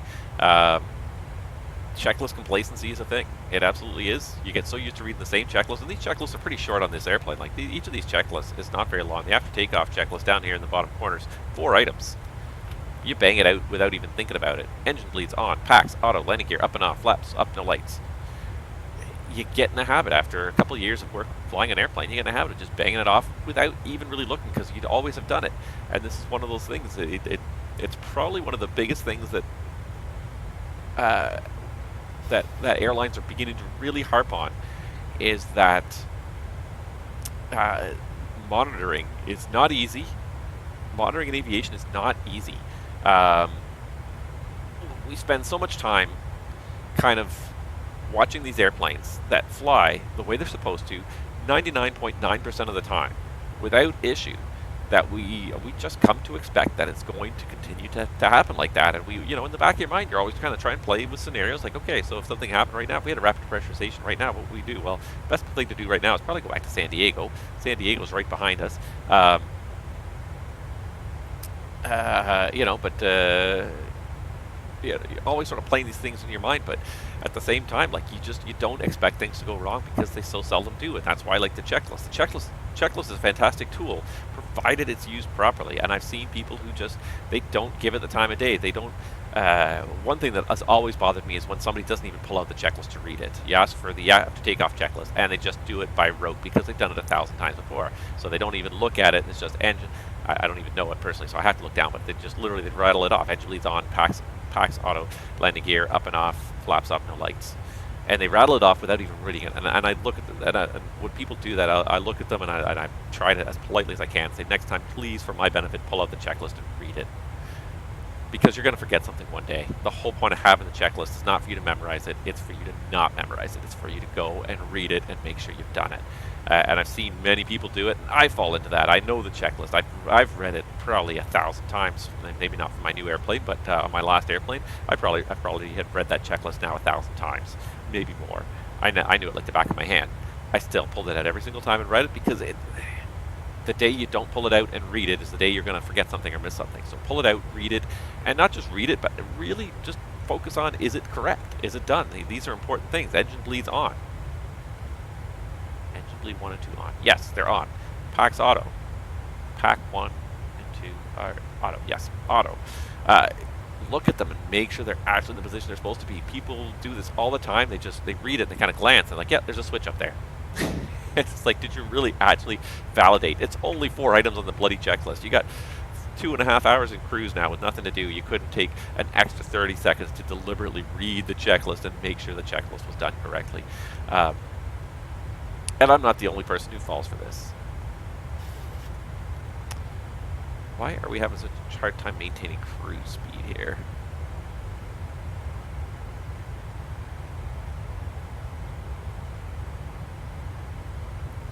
Wants us to cruise at 8.0. We're only doing about 7.576. Flaps are at 0. The speed brakes are not deployed. The gear is up. We should be able to maintain high speed here. It's trying to accelerate, it looks like. Yeah, it's just taking sweet time. Okay, no, it is accelerating. Very slowly, it's just accelerating. Alright. Yeah, what a fantastic little exercise, though. Really good, and it just goes to show so many things, so many of these things that can happen, and I've just gotten used to FS2 doing everything for me. I've really come down to that, so I barely even look at what they do. Like, I tried to do a pretty deliberate overhead panel flow, but I honestly missed it. I went through the packs, so I looked at the temperatures, I said, ooh, we got to get the APU on, and that distracted me, and then I didn't actually look at the position of the packs or the bleeds at that point, and then I kind of went on to the altitude, so I really didn't have a good look at that panel, so that's my fault too.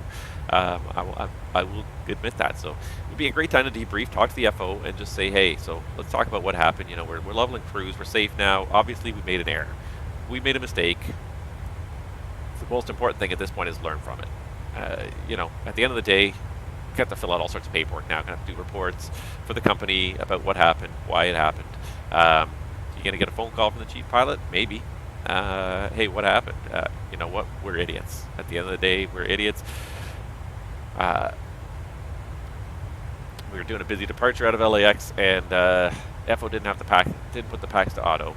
I didn't catch it either when he read the checklist. He didn't catch it when he read the checklist. And when you're reading these checklists, even if you're the pilot flying, you should be kind of verifying that everything is in the checklist has been done correctly. It behooves you to do that for this kind of reason. Everybody's human. Everybody makes mistakes. That's why there's 2 people up here, is to try and catch each other's mistakes. And like I said, like yesterday in the sim, and the guy called for the APU bleed, and I just looked at him for a second. I didn't say it. I tried not to say it rudely or condescendingly. I'm like, I just had to say like that. Are you sure the APU bleed's on? And he kind of looked up again. So, and it's like, yeah, no, it's not. APU doesn't even work. But and it wasn't, you know, and I'm not trying to prove that I'm right. I'm just trying to make sure that we're both on the same page, that he knows exactly what's going on, that I know exactly what's going on. You know, I wasn't trying to be rude about it. That's just trying to do our jobs. That's all we're trying to do here. All right, so today I'm going to try and be a little bit more deliberate about doing some waypoint checks here. So, flight log. The time right now is 15:58. We just crossed San Fe. If I can find it here, there it is. So 15:58. Let's see if we can do it a better color that's going to show up a little bit more. So actual time over 15:58. 15:58, and actual fuel on board 19.0, which is almost exactly what's expected. So we're actually bang on the fuel. Bang on the fuel. And I didn't get our time up. We probably would have gotten an ACARS message with our time up, so we can compare that. So we'll just keep on kind of looking. So what we can also do here is, as a moderate exercises, you can do the math test, as they call it. So you would normally do it kind of from the start time, but anyways. So estimated en route time to the next waypoint. So we should be at the next waypoint. It's 12 minutes, so that should be 16:10.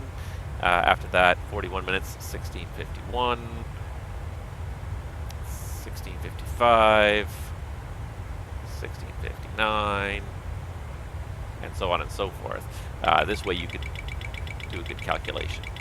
Really, MSFS, suddenly the winds are nothing. Oh, crying out loud. Just ignore it. 17:20, 17:24, 17:29, 17:35, 17:47, and so on and so forth. 17:48. We used to have to do this. Now, we used to have to do this on our paper flight plans. Now we actually have an app where it actually, you'll put in the time at each waypoint, and as part of our flight plan app, it'll automatically then crunch the number and give you the ETA at every subsequent waypoint. And if you, as you amend each actual time over, it'll keep on adjusting the ones down the line, so you can see how your flight is progressing compared to the schedule. But this used to be how we used to do it. We literally come up with an ETA for each waypoint along our flight plan. And sometimes when there's a lot of waypoints like this, there's a lot of bloody ETAs here. I'm going to try and be a little bit more deliberate, a little bit more of a better monitor here. 18:15 now. I think for the approach we added, there's another extra 6 or 7 minutes appearing there. But there we go. So now we've actually done our set up our nav log for the flight. It's usually not worth doing it until you get up in cruise. The talk of shame, yeah. That's funny, but that's exactly it. The talk of shame was not what we wanted to talk about cruise today, but it's a great thing. So then, you know, what do you do next? Like at the end of the day, you've got to fill out reports too. A lot of the airlines with their EFBs, they'll often have the reporting software directly on their EFBs. So while you're in cruise and you're monitoring the aircraft, but there's not a whole heck of a lot going on, you can often fill out the report and have the report done by the time you land. And all you got to do when you land is just launch it, connect to the mobile network with your device or the Wi-Fi network, and hit send, and boom, you're done. So it's you can certainly do the report in cruise. I don't like to, only because I hate typing on tablets. I absolutely despise typing on tablets. The keyboard. Trying to stare at type on the screen, like it's okay for like typing a couple of very small things, but for typing like an entire report, tablets are a terrible input device. Their screens are, you're giving up like 50% of your screen real estate to put a keyboard up there. It's just terrible input devices. So personally, I don't do it just because I hate it. I hate typing on a tablet. But give me a real keyboard. So. But that being said, I mean, I could actually pull out my laptop. I usually have my laptop in my flight bag. I could literally pull out my laptop, and I may not be able to access the internet and use the actual company form, but what I could do is I could start just making notes. I can start writing the report that I can cut and paste into the actual report later. And the other thing, again, you know, we kind of talked to the flight attendant once, but bring the in-charge flight attendant in and talk to them about what happened, and you know, make sure that they understand what happened, why it happened. See if they have any questions, any concerns. See if they're stressed too. Kind of look at them and just look them in the eye a couple times. Just see if it stressed them out. Because anything unusual that happens in an airplane, some people, you know, it's old hat to them and they don't think twice about it. They're really good.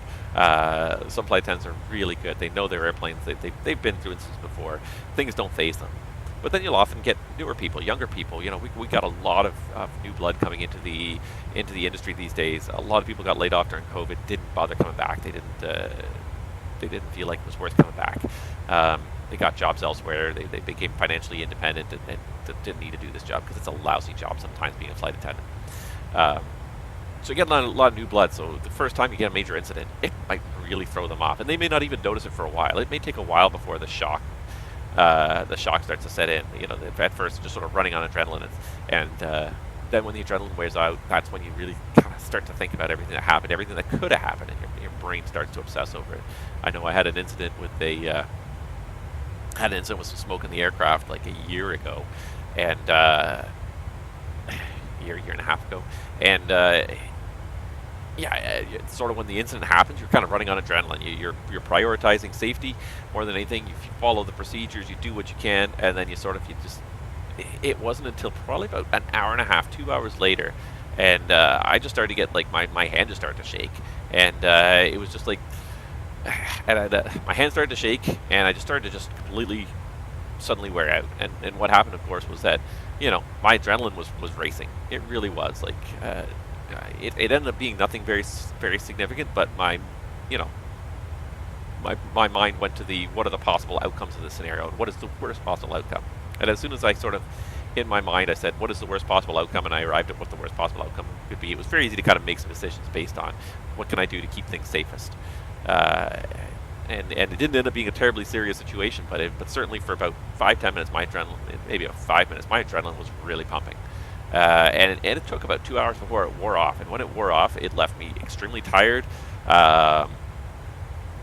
Extremely tired, but also just like I started to get this uncontrollable shake in my hand. And I think it was just sort of like me kind of processing the situation after the fact and like, okay, so what happened here? What could have happened? Really, honestly, kind of looking at it after the pressure was gone, after the adrenaline was gone, and trying to think about it, and it was very kind of interesting. And I think all of the crew members sort of reached the same point at about the same point, give or take about 10 or 15 minutes. We all sort of reached this point where we all suddenly became very tired, and just weren't sure if we were going to be able to go on and do anything more. It was not a terrible situation, but yeah, it was really interesting. Just my physiological reactions to it after the fact. I thought it was very interesting. So absolutely, bring the flight attendant in, talk to them about it, see how they look, see how they're acting. Are they acting very unusual? Are they acting, stressed out? Do they seem a little bit perhaps zoned out, not really able to process it? Can you talk to them and talk them down a little bit? And maybe they might need to take a little break. Sometimes it's very hard to judge your own abilities. You sometimes need that outside perspective, someone outside to look at you and just say, you don't look like you're yourself. You don't look like you're really able to handle whatever comes your way now. Sometimes you don't realize how much the situation has thrown you off, or you don't want to admit it to yourself anyway. So you want to be professional. Oh, it's fine. We'll just carry on. No big deal. You don't want to think about how much that this situation threw you off. So. The Flying Fabio is rating with a party of 178. Well, welcome everybody to the stream. You just missed a fantastic discussion about stress and checklist complacency. So let me fill you guys in on what happened here. So right now we're on our flight from Los Angeles down to Guadalajara. Not much is happening, but when we reached about I think it was about 18,000 feet, 20,000 feet, we had a cabin press light go on, and so. Long story short, we started a descent to deal with the issue, and then when I looked up, I realized that my FS2 crew had not bothered to turn the packs on. So the packs were still off. The pressurization had remained in the airplane until we got to about 20,000 feet, and we started to go down. But it brought a lot of great discussion points. What's a checklist? This thing right here. Yeah, something you want to check. But it's right here on the checklist. It's funny, like it's right here in the after takeoff checklist. I don't know how well I can see this, but it's like the second item there is PAX Auto. And I called for the after takeoff checklist. He read it. He never actioned it. Now, okay, he's a computer. He's a script. It's, but even so, and I brought this up yesterday in our sim. I was in the sim yesterday, and in our sim, I was reading out a checklist, and the guy just rattled off the standard response without even looking and thinking. And I said, and what it was APU bleed, and he just said on. And I looked up and I said, "Are you sure about that?" And I didn't say it in a condescending jerk way. I said it kind of a nice way. I really kind of said like, "Hey, are you sure?" And he looked up, and the APU bleed was off, and the reason was the APU had failed. But you just get so used to reading these checklists, even the checklists. Yeah, the dreaded cabin altitude light at 20,000 feet. Yeah. But reading a checklist is just, it's so easy to fall into this trap when you've done it 100 times. Now, I've flown the 737 in the sim, in flight sim for probably a couple hundred hours now, I would think. At least 100, if not 150 hours. I know these checklists pretty well. Usually the FS2 crew guy reads them to me anyways, but I know them pretty well. But it really is important to focus on actually verifying what's in the checklist. The whole point of the checklist is to verify that the correct step has been taken. And in this case, he didn't.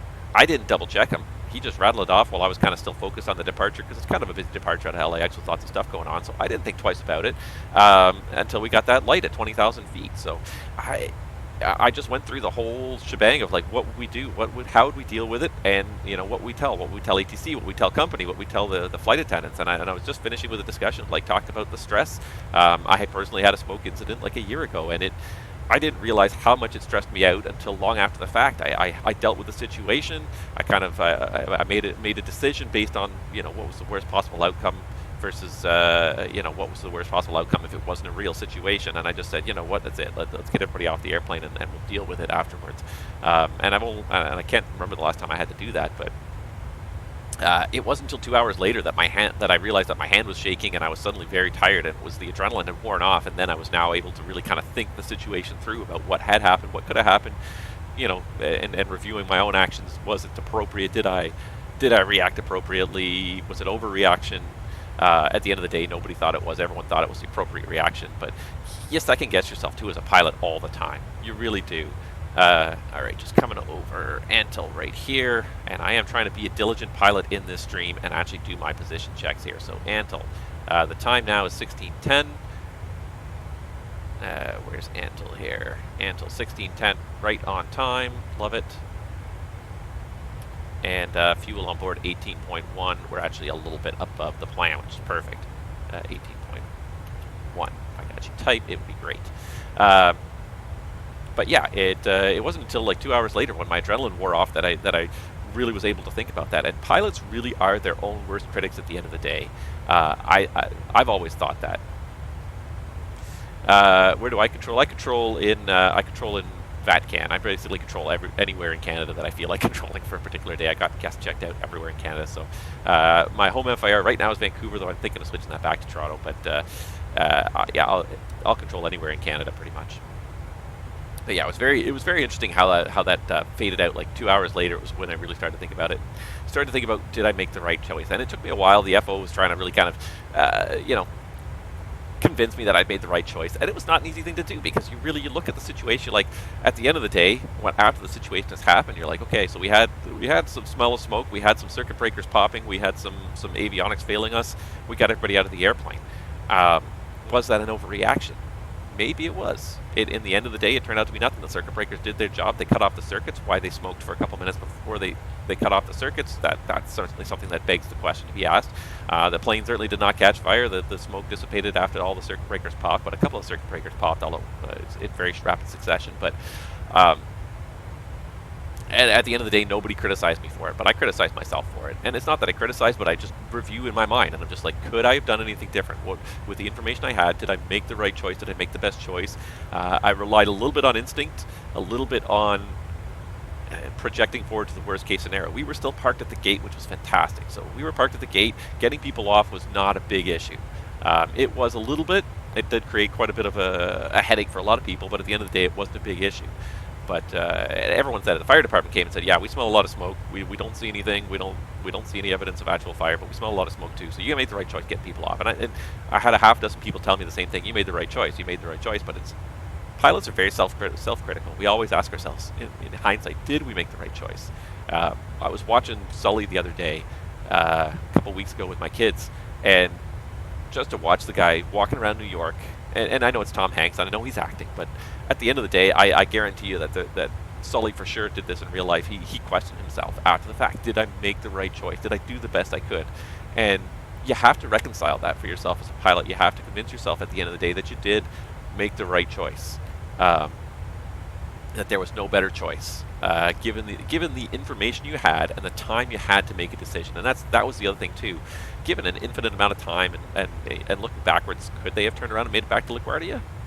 Maybe. It's possible. It's very possible. But there's also just that startled 30, 45 seconds of just like, holy crow, it just actually happened. I can't believe this actually happened. We've double flame out. Like it just to process that and move on from it. You know there's stuff that's got it done, but you've just got to process that. Even if it just takes you 30 seconds, that 30 seconds was what cost it making it to LaGuardia. At the end of the day, I think Sully did the best thing he could. I absolutely did. And Jeff Skiles, I think they did the absolute best job that could be asked of anybody. They were professionals right to the very last second. Didn't give up. Tried to see trying to think if there was anything else, and I'm pretty sure I remember Sully said, you know, can you think of anything else? And Jess just said, honestly, no.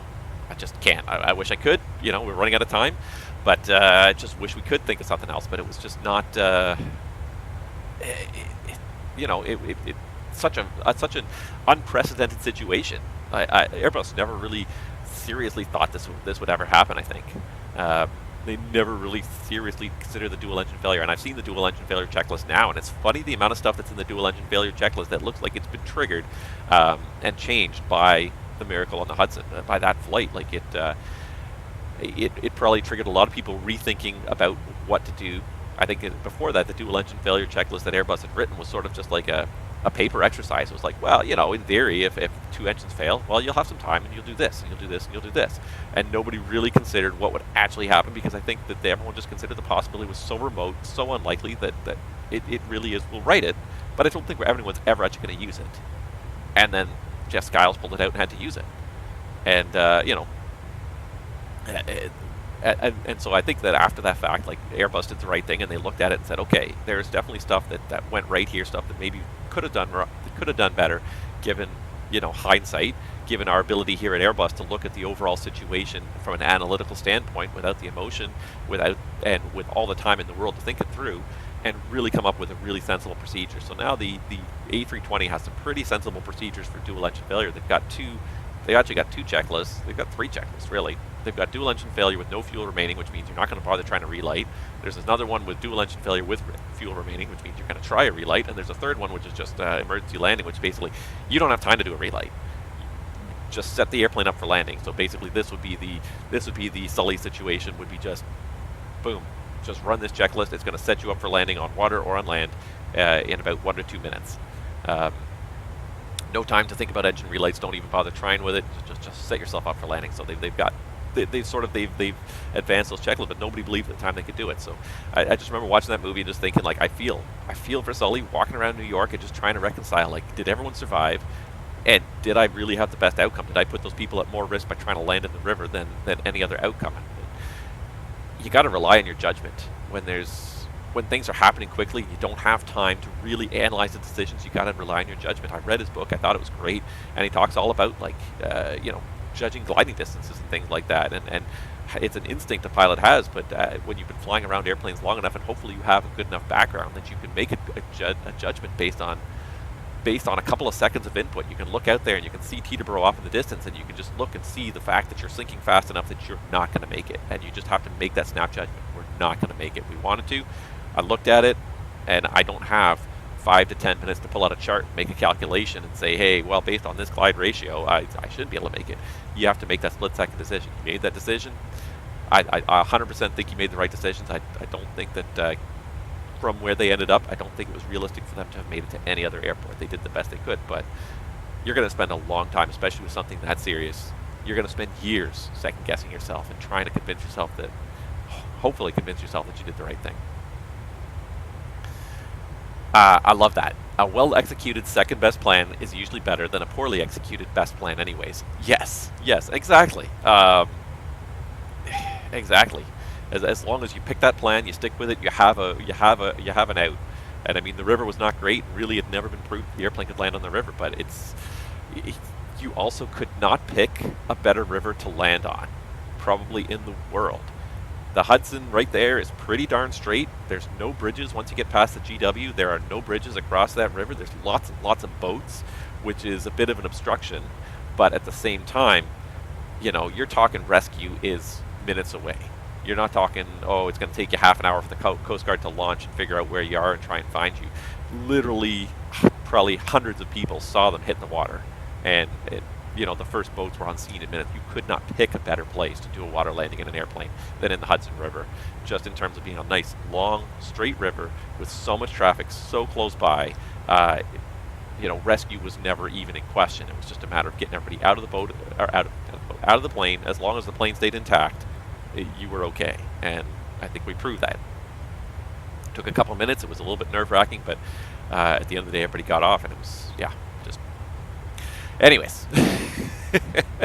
But it was really kind of fun to do this scenario, and I just did this in the sim yesterday. I did the emergency descent. I did the whole emergency descent in the sim yesterday, and it was interesting to kind of see this. And that was a airframe failure from 35,000 feet. This was 20,000 feet. I kind of looked at it and I said, okay, the cabin altitude's just passing 10, 11,000 feet right now. I don't even need to put on my oxygen mask right away. I can start the descent and then kind of look up again. Okay, yeah, we're kind of crossing 13,000 feet. We should have oxygen masks on. Yeah, I would have done it in July. Yes, exactly. Would I have done anything differently? Yeah, I would have done it in July. But you gotta think it took him a long time to get to that point.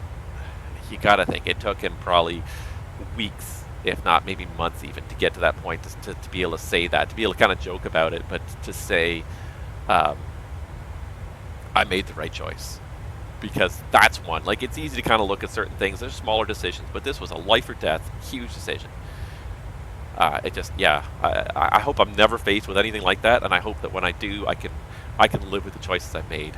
I look at people. I look at airline incidents. Like I'm rewatching all of Mayday again. And it's interesting to kind of look at the number of a lot of places. So, you know, there's no survivors, but then you get a case where there is a survivor, especially a crew member, a flight crew member, and they survive, and passengers die on their flight, and to try and reconcile that and say, did I do something? You know, that's probably one of the worst fates. If you're gonna be involved in a plane crash and people are gonna die, you almost, as a flight crew, you almost want to die yourself. You want to go down with the ship. For you to survive and then have lost your passengers, I couldn't even imagine that.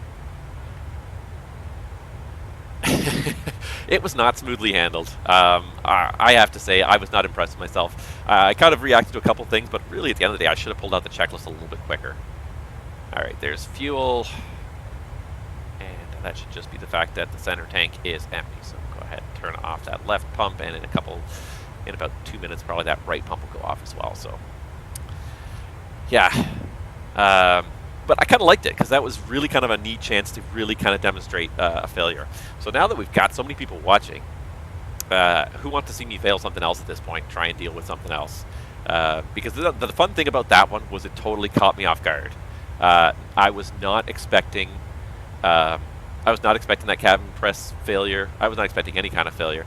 So what I'm going to do right now, let's do this. Because we got so many people watching and it's kind of fun. Let's do a... let's see here. So aircraft failures, all systems, random. And random failures, yes. And so let's do... I'm going to pump this right up there. I'm going to do 30 events per hour, only because I want to see an event happen sometime soon, but I want it to be random. So I've got the events jigged way up. Heck, I might even put 50. I want something to fail in the next hour, but I want to limit it to one. So we're going to deal with one failure, hopefully. But this is what I want, is I want something random, and I don't want to know when it's coming. And this is one of those things I do like about the Phoenix. I know when stuff's coming. Hopefully it's not a lame failure like a blown bulb. Yeah, because that always seems to be the thing. Because I love that with the Phoenix, and I said that in the last stream, and I really 100% I like it. I love that you can go in the FMC and on their failures menu, you just have insert random failure. So I'm going to fail something right now, but I don't know what it is. I hate going in there and knowing what the failure is in advance, because I'm prepped for it. Before the failure even happens, I'm thinking it, I'm responding to it. I'm making plans for it. I want the failures to catch me off guard. I really do. So at least if you put in a random failure, you know something's going to happen. You don't know what it is, and it may be something so benign you don't even see it. The one that I see, I've seen quite a few times in the Phoenix, is the center tank pump fails when the center tank's empty. So your center tank switch is already off. You don't even know the pump has failed. You get a message on the ground, or an APU failure. And you're flying along and you don't know anything until you go to start the APU on the ground, and that's when you find out it's failed. So that's what's kind of neat about the Phoenix, is like it fails all sorts of stuff. It doesn't tell you what it's failed, and it just simply, the airplane carries on with that failed piece of equipment. So it could be something critical. It could be a FAC or a SEC or an ELAC. Okay, you're gonna get an ECAM warning about that pretty much right away. But if it's something relatively benign, you may not get an ECAM warning until you go to use that system. Until for some reason you need to use that system. So come on, PMDG, give me a failure. Let's deal with it again. I don't even know where I am here. I know where I am. I mean, we're over Mexico, but honestly, Mexico is an area of airspace I'm not familiar with. So probably a good idea to kind of pull up my chart, kind of have a sense of where we are here. All right, so there's the... Let's just just hide this. So there we are. We're about, not quite halfway, but we're about halfway to Guadalajara here. I don't even know like what are good deviation airports. Cabo's down there. I don't know if that's much good, is it? I really don't even know. Like anywhere in like the U.S. and Canada, I know which airports are good diversion airports. You know, with with big runways, major services, have maintenance available, that kind of thing. Yeah, it's easy to kind of pick a place to divert. Otherwise, now I would be relying on my dispatchers because I'm unfamiliar with the territory, but I don't have a dispatcher. So you guys can be my dispatchers. What airports are good to go to if something fails? Because it's not just about dealing with the failure, but also when you work with an airline, it's also with the logistics. Okay, you go divert somewhere that's small, and there's something that needs to be replaced. How long before they can get a replacement airplane in there? Is there any maintenance on the field? Do they have to fly in the airline maintenance from somewhere else? Do they need to fly in the parts from somewhere else? Do they even have hangars? Like I've seen guys, I've watched mechanics try and do like maintenance repairs on the field. I one day, whoa. Flight control, electric, okay, there we go. I think we just lost something major there. So what did we lose here? Standby power is off. Did we just lose a generator here? Alright, I can turn off that pump. I lost our yaw damper, a slat failed, and we have to fly on the standby instruments. So what did we just lose here? Did we just lose a generator? Let's just check our generators here. Generator 1 is outputting 0 amps. Generator 2 is outputting 0 amps. I don't even know what we've lost here. Standby power off. All right. Well, that is a little wake up there. Or do we have like a bus fault or something going on here? Because I see. So we've got on our AC side here. We got amps coming out. Yeah, no, we got amps coming out of both generators. Alright, so TRUs, DC amps. No. TRUs all appear to be working properly. Battery's not putting out any amps. Ah. So we lost a whole bunch of screens, and I don't know why. Okay, yeah, exactly. Move over right seat. Well, the autopilot's still flying, so that's the most important thing. I can see from here, the autopilot's still flying the aircraft. You have control. FO can have control. FMC speed limit, and we've got some blank screens. So we lost 3 out of 5 screens here, as well as a couple of flight controls. I'm trying to figure out what this is, what to even look up on it, to be honest here. Don't have generator off bus. We've got the standby power. Standby power off. So I wonder if that might lead me to help me figure out, diagnose this failure, because this is a good one. I have not seen this.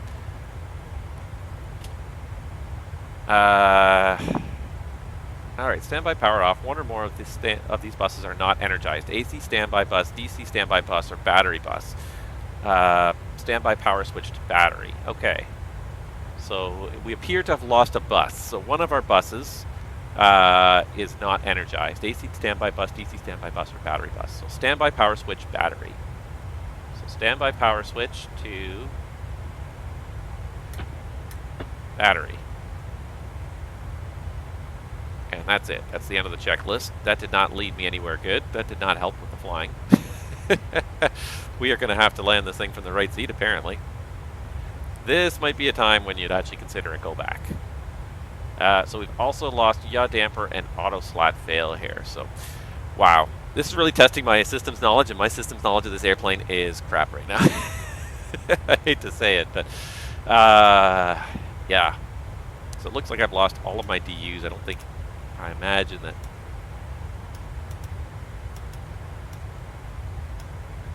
Yeah. It looks like I've lost all of my left DUs here. Is there anything about my DU failures? Lights. Let's see if there's a display unit failure. checklist here. Display failure 10.4. Okay, well that might help. But I feel like we've lost a bus. Probably lost one of our DC buses. Display failure. Display in the common display system has failed. Choose one. A single display is not usable and automatic switching has occurred. Continue normal operation. So yeah, we did have some automatic switching. We did get the engine instruments down here on the MD2. A single display is not usable and automatic switching has not occurred. So yeah, so we've got this. We've got enough screen still. Yeah, this really comes down to knowing the system architecture, and I'm afraid that now this airplane has really just proved me wrong. If both generators are flying, move backwards from breakers to supply. Yeah, I mean, the thing is that if you've lost a bus, you don't necessarily want to spend a lot of time trying to get it back, because chances are there's an electrical fault that may cause further issues down the road. So I tend to believe that we're going to have to just carry on without that bus, without knowing this architecture very well. And I'm not going to sit here and read the FCOM in front of you guys. So we'll deal with the other cautions we've got: yaw damper and auto slat fail. So let's just deal with those ones as well. Yaw damper 944. Yaw damper switch. So the yaw damper is disengaged, off then on. We can try that. We can try a reset. Off then on, and hey, nope, it will not stay. So yaw damper stays illuminated, yaw damper switch off, so it did stay off. Avoid areas of predicted moderate or severe turbulence. If turbulence is encountered and passenger comfort becomes affected, reduce airspeed and or descend to a lower altitude. Yeah, that's just the flight controls triggering again. And do not exceed flaps 30 if the crosswind exceeds 30 knots. So yeah, interesting question. What does the crosswind doing in Guadalajara? Well, this suddenly became a very interesting stream. Guadalajara, 6 miles sky clear, calm winds, so that's not an issue. Perfect. Okay, and then the other one, what do we have? Slat auto fail? Auto slat fail. So let's go back to our index again and get through all these failures here. Auto slat fail, 9.6. 9.6. Auto slat fail. The auto slat system is failed. Continue normal operation. Wow, that was a hard one. All right, I think we've dealt with all the checklists for all the failure lights we've got, and I don't think we can do much to get this bus back. The generators are putting out power, so it's one of these buses. Battery bus is showing 28 volts. I don't think I can test the other buses, so we probably lost one of our AC buses, which is why we lost all these screens. So we do have the MCDU. It does seem to be working. So we are going to have to just fly this from the right seat. I could look it up and see what it is. But I want to play the role of pilot here. I don't know what necessarily happened to this aircraft. Something went wrong. I don't know what it was, but something went wrong, and we're just going to have to deal with the fallout of it here. So at this point, I would say that, yeah, the FO is going to have to fly this approach and landing. I can set them up. It seems like my FMS still works. But yeah. Oh, look at this. I didn't even notice this. Haha, didn't even notice that. We lost it. I'm going to guess that we probably lost ATC-1, so I'm going to go ahead and go to ATC-2 because I bet that was on the same circuit here. So now we're going to have to pull up. We only have COM-2. This also adds some interesting wrinkles here. So we've got COM-2, and we'll set that as our primary transmission now. So we're still monitoring Unicom on VATSIM here. And yeah. So it looks like we've got all the checklists done, and yeah, so we've covered all the lights that came on the flight deck. We've covered the fact that the radios don't work. It seems like we had a left AC bus failure, if I was to guess. It probably was the left AC bus. Could have been left DC bus, but anyways, we've got a bus failure going on here. I'm not going to really work too much about a reset, because if it faulted, there's probably a reason why, and that's how you cause fires in airplanes, is by putting electrical power where it should be. So we basically have a choice to go forwards or go backwards at this point, or to divert. The airplane is still flying. We still have one fully functional autopilot. Actually, it looks like we've got Command A is still working even. So I'm going to switch to Command B. Autopilot on. Yeah. Autopilot on. There we go. So Command B. The second side is now the master here. So the FO is basically going to be the one that flies the airplane here, so I'm going to have to slide to that side for the rest of the flight. But yeah, so I make sure the FO is flying, he knows what we're doing, everything's going on, everything's fine. I'd let ATC know that we had an instrument failure. We've lost some of our instruments in the flight deck, that we do appear to be able to maintain normal flight, and then I would ask for permission to leave frequency for 5 to 10 minutes in order to call company and see if I could perhaps get dispatch and through dispatch hopefully maintenance on the line and see if they have any suggestions. Like I said, I don't really feel too happy about trying to reset any systems at this point. I don't think there is even any bus resets you can do on this aircraft. I don't recall. I believe we have any ways of resetting the buses. We can put the generators off and on again. I don't think that's going to be able to do much because the generators are what's working. It's the bus after the generators. So yeah, we can call up maintenance, and while we're talking to dispatches, we'll let them know what happened and ask them if they would like us to continue or return. At this point, we're about halfway. We haven't quite, but we're just about at the halfway mark. So if we're going to go back to Los Angeles, we've got to make a decision pretty quickly. Otherwise, we're going to have to carry on to somewhere in Mexico and land somewhere in Mexico. We got about 3 tons of extra fuel, but we can't go all the way down and come all the way back. So I'm going to opt to continue at this point, unless anybody objects here. But I think that's probably our safest bet. There's a good chance if I was a betting man, if this was the real world, I would bet dispatch would ask us if we can return to Los Angeles because we probably have maintenance in Los Angeles. That being said, I paid for the Guadalajara scenery. I want to see it. So we're going to continue. But I feel like in the real world, you talk to dispatch, and they would tell you probably go back to Los Angeles, or maybe even divert to maybe somewhere a little closer, Phoenix or something like that. Phoenix is probably, I think that's Phoenix right there. Maybe divert somewhere a little closer, but somewhere where there's an Alaska maintenance base, because something happened with that bus. It's probably going to be out of service for a while. It's probably going to take some time to get this fixed. So. Once this airplane makes it to Guadalajara, it's probably hooped. So, real world, we'd probably turn around and go back. Sim world, we're going to continue because I want to see the scenery in Guadalajara. So, carrying on with that, we continue to also notify our back end. At this point, really, I wouldn't say too much of the back end. The airplane is still flying. They probably barely noticed a difference. They might have noticed a flick. I might call the cabin crew and just say, hey, we had an issue with one of our electrical buses, so you may notice some things in the cabin may not work.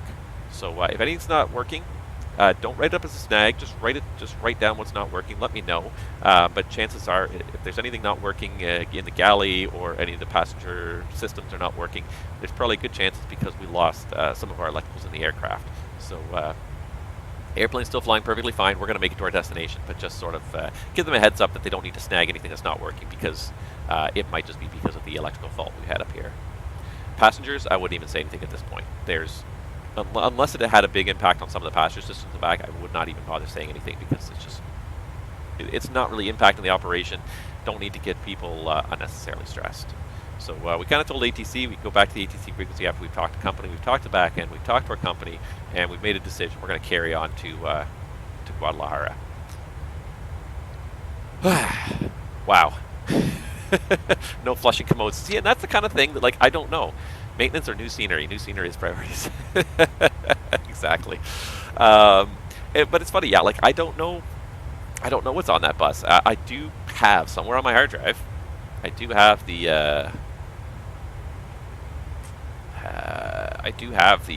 737 FCOM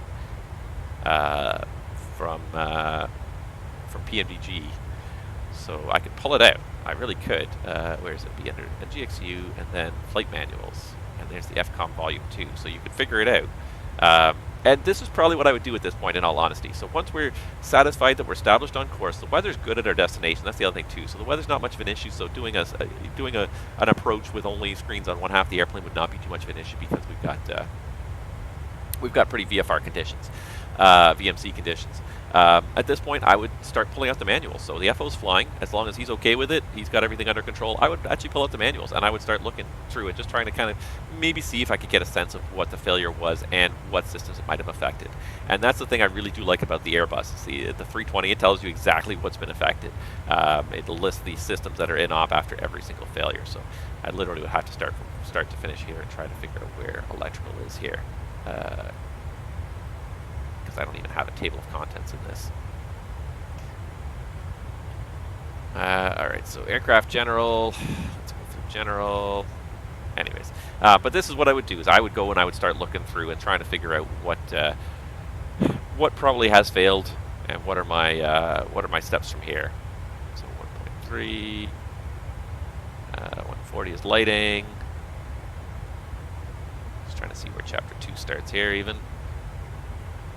Chapter 2 looks like air conditioning and bleeds, so I'm looking for electrical. Obviously, because if I can, even the other thing too I can figure out is there going to be an impact on our arrival? So things I'm thinking about are like auto brakes. Like we don't have auto slot spoilers, should hopefully still work, but auto brakes, maybe our auto brakes affected. So it looks like number 3 looks like icing systems. Number 4 is yeah, chapter 4. So this is the kind of thing you do, is you know, that we've got time. We've got probably about an hour till we get to Guadalajara. It would be a great time to sort of start going through and saying, hey, what is the impact on our arrival?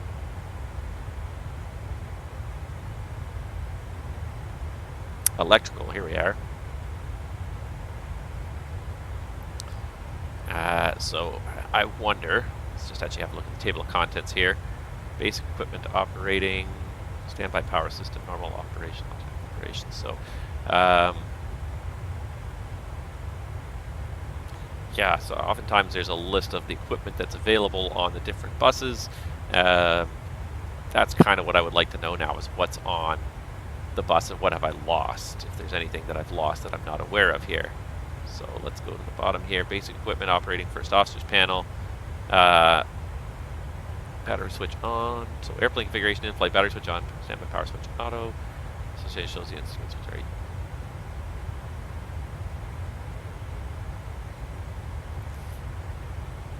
So captain's outboard and inboard display units on standby power, which is not the case.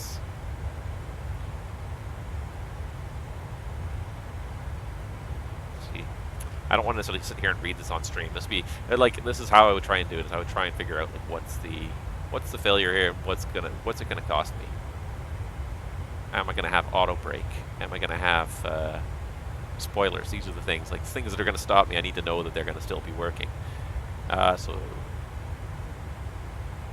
battery configuration. So right now we've got the battery on and standby power in the battery configuration, which means we've got the batteries are powering the battery bus, the DC standby bus, through the inverter, the AC standby bus, but something is not working.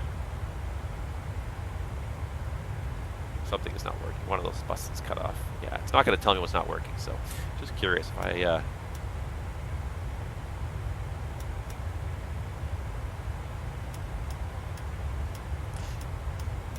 I feel like we're not going to have auto brakes, and I'm just curious just to try this briefly here. So I'm going to just deploy the spoilers briefly because I just want to see that they are going to work, and it looks like we can arm the spoilers.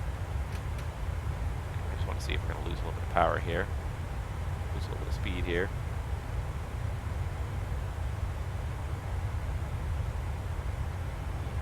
Yeah, we are losing a little bit of speed there. Okay, so I think the speed brakes are going to work. I'm not sure if the auto brake's going to work, so we'll just do manual braking on landing.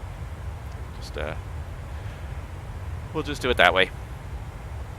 Okay, just a quick situation check here. So we are about 450 miles away from top of descent here.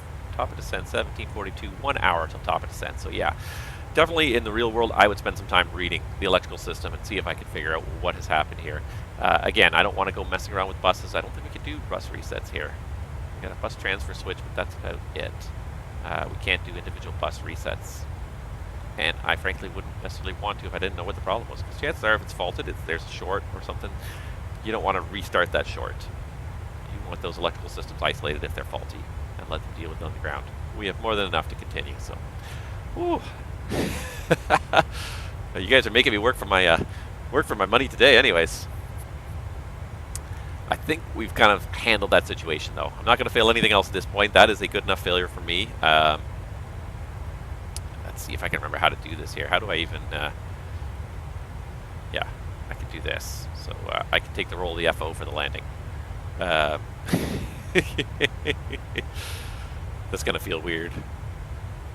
So yeah, I'm going to have to land it from this seat. So I would definitely, if this was me, if I was the captain, I'd be like, okay, well, guess what? It's your landing. Hope you're feeling up on it. Over here, everything pretty much looks normal. The only thing is that you got to look a little lower down to see the engine cages. That's about it. Otherwise, everything looks pretty normal on here. On this side, yeah. Over here, it looks a little bit blank. Wow. Well, it definitely was not a burnt-out light bulb, Travis. So, PMDG proved you wrong on that one. That's for sure. I'm glad we limited it to one fault in that case. Wow. Yeah. That is going to be that's going to be one for the maintenance guys to figure out. So we'll take some time in about half an hour to start setting up. Is there anything you guys want to talk about at all while we're just on our way here to Guadalajara? We can kind of resume our flight deck conversation. I really haven't done a flight deck conversation. I spent so long kind of really chatting about the process of dealing with that pressurization issue that started off the whole thing. It made for a very interesting stream this morning. I am really quite impressed. Yeah, so often you don't get stuff to really go wrong. I mean, I really turned up the failures there, but that's a good failure too. When we get on the ground, we'll look at what the failure was. But I want to say it's a bus fault. Whether it's AC or DC, I'm not sure. But one of those two buses faulted. Yeah, it definitely made me sweat a little bit there. And I'm sitting here and I'm like, and I'm just sort of stunned. Because, like, I do not know the systems on this airplane well. I have a basic understanding of the principles of the system on this aircraft, but I do not know them well. I've never flown the 737 in real life. I've read a good portion of the FCOM just for fun, just to sort of learn this aircraft when I first started flying it in P3D, but I do not know it to the level that I would like to know an aircraft. When I fly an aircraft, I like to really know it well. You really want to know it well. You want to understand the system. You don't want to just follow the procedures blindly. You want to understand why you're doing things, why systems are failing certain ways. So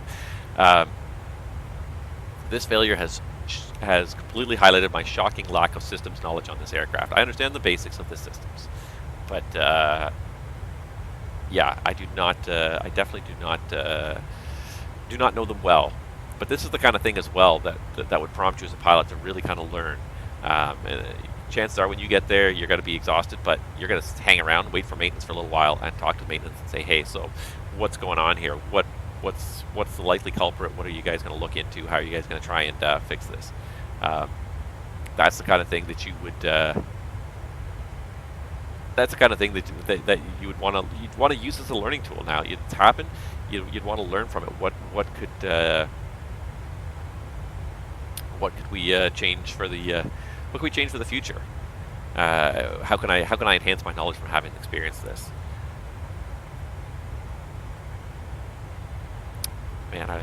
Man, how I yearn for an ECAM that just tells you it's going to be an op. I don't think the auto brake's going to work.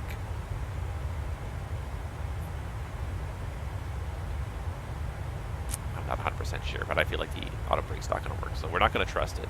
I am going to go ahead and just probably plan on a manual braking for landing. I haven't even looked at the airport chart for Guadalajara. It's a long way away, but I just want to see how long a runway are we dealing with here, because that would also obviously impact your arrival planning. I think it's a pretty long runway, I believe. But let's just see here. 13,000 feet. I think we're going to be okay. Even without auto brake, I think we're going to be okay. I didn't realize it was that long. Never been to Guadalajara before. This is the first time for me, so. Interesting anyways. We're getting there, though. And I realize that this thing has got wide again here. Not sure why this thing is so wide.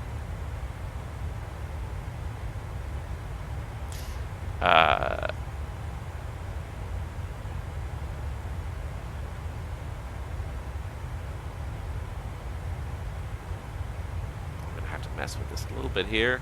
because I realized that this has gotten entirely too wide to stay on my screen there. Didn't even realize that that was happening. Wasn't really looking at the screen too much. I was kind of obsessed with what was happening here. Huh. Yeah, trying to think what else I could talk about here. I mean, definitely you won't see it down here, but that was a lot of snow that fell this past weekend. I ended up having to drive to the sim through that snowstorm, which I was beginning to debate whether or not I was going to make it, because I couldn't even make it on my street. I had to leave my house at 3 in the morning. The street hadn't been touched. I managed to get out of my driveway, but then when I got to the end of my neighborhood and I was trying to turn onto the main street, the snowbank on the main street almost got my car stuck, and I had to take like 2 runs at it, and then I managed to get through it. And then ditto getting on the highway. I followed a guy down the on-ramp to the highway, and then he got stuck.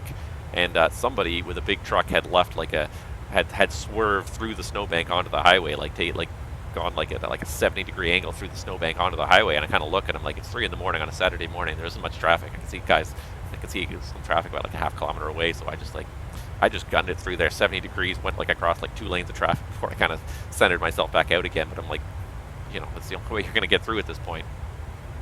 Managed to find a conga line of plows and followed that in, so it was actually not too bad of a drive, all things considered. But yeah, I didn't even think I was going to get out of my street. I pretty much got the car almost stuck. Managed to get it unstuck. It was not sure if others are interested, but I'd like to learn about when to use anti-ice for wings and engine. Thank you for spilling failure. Very interesting. That was really lots of interest for me, and I like to. It's not just about the failure, but it's also about the follow-through. What do you think about afterwards?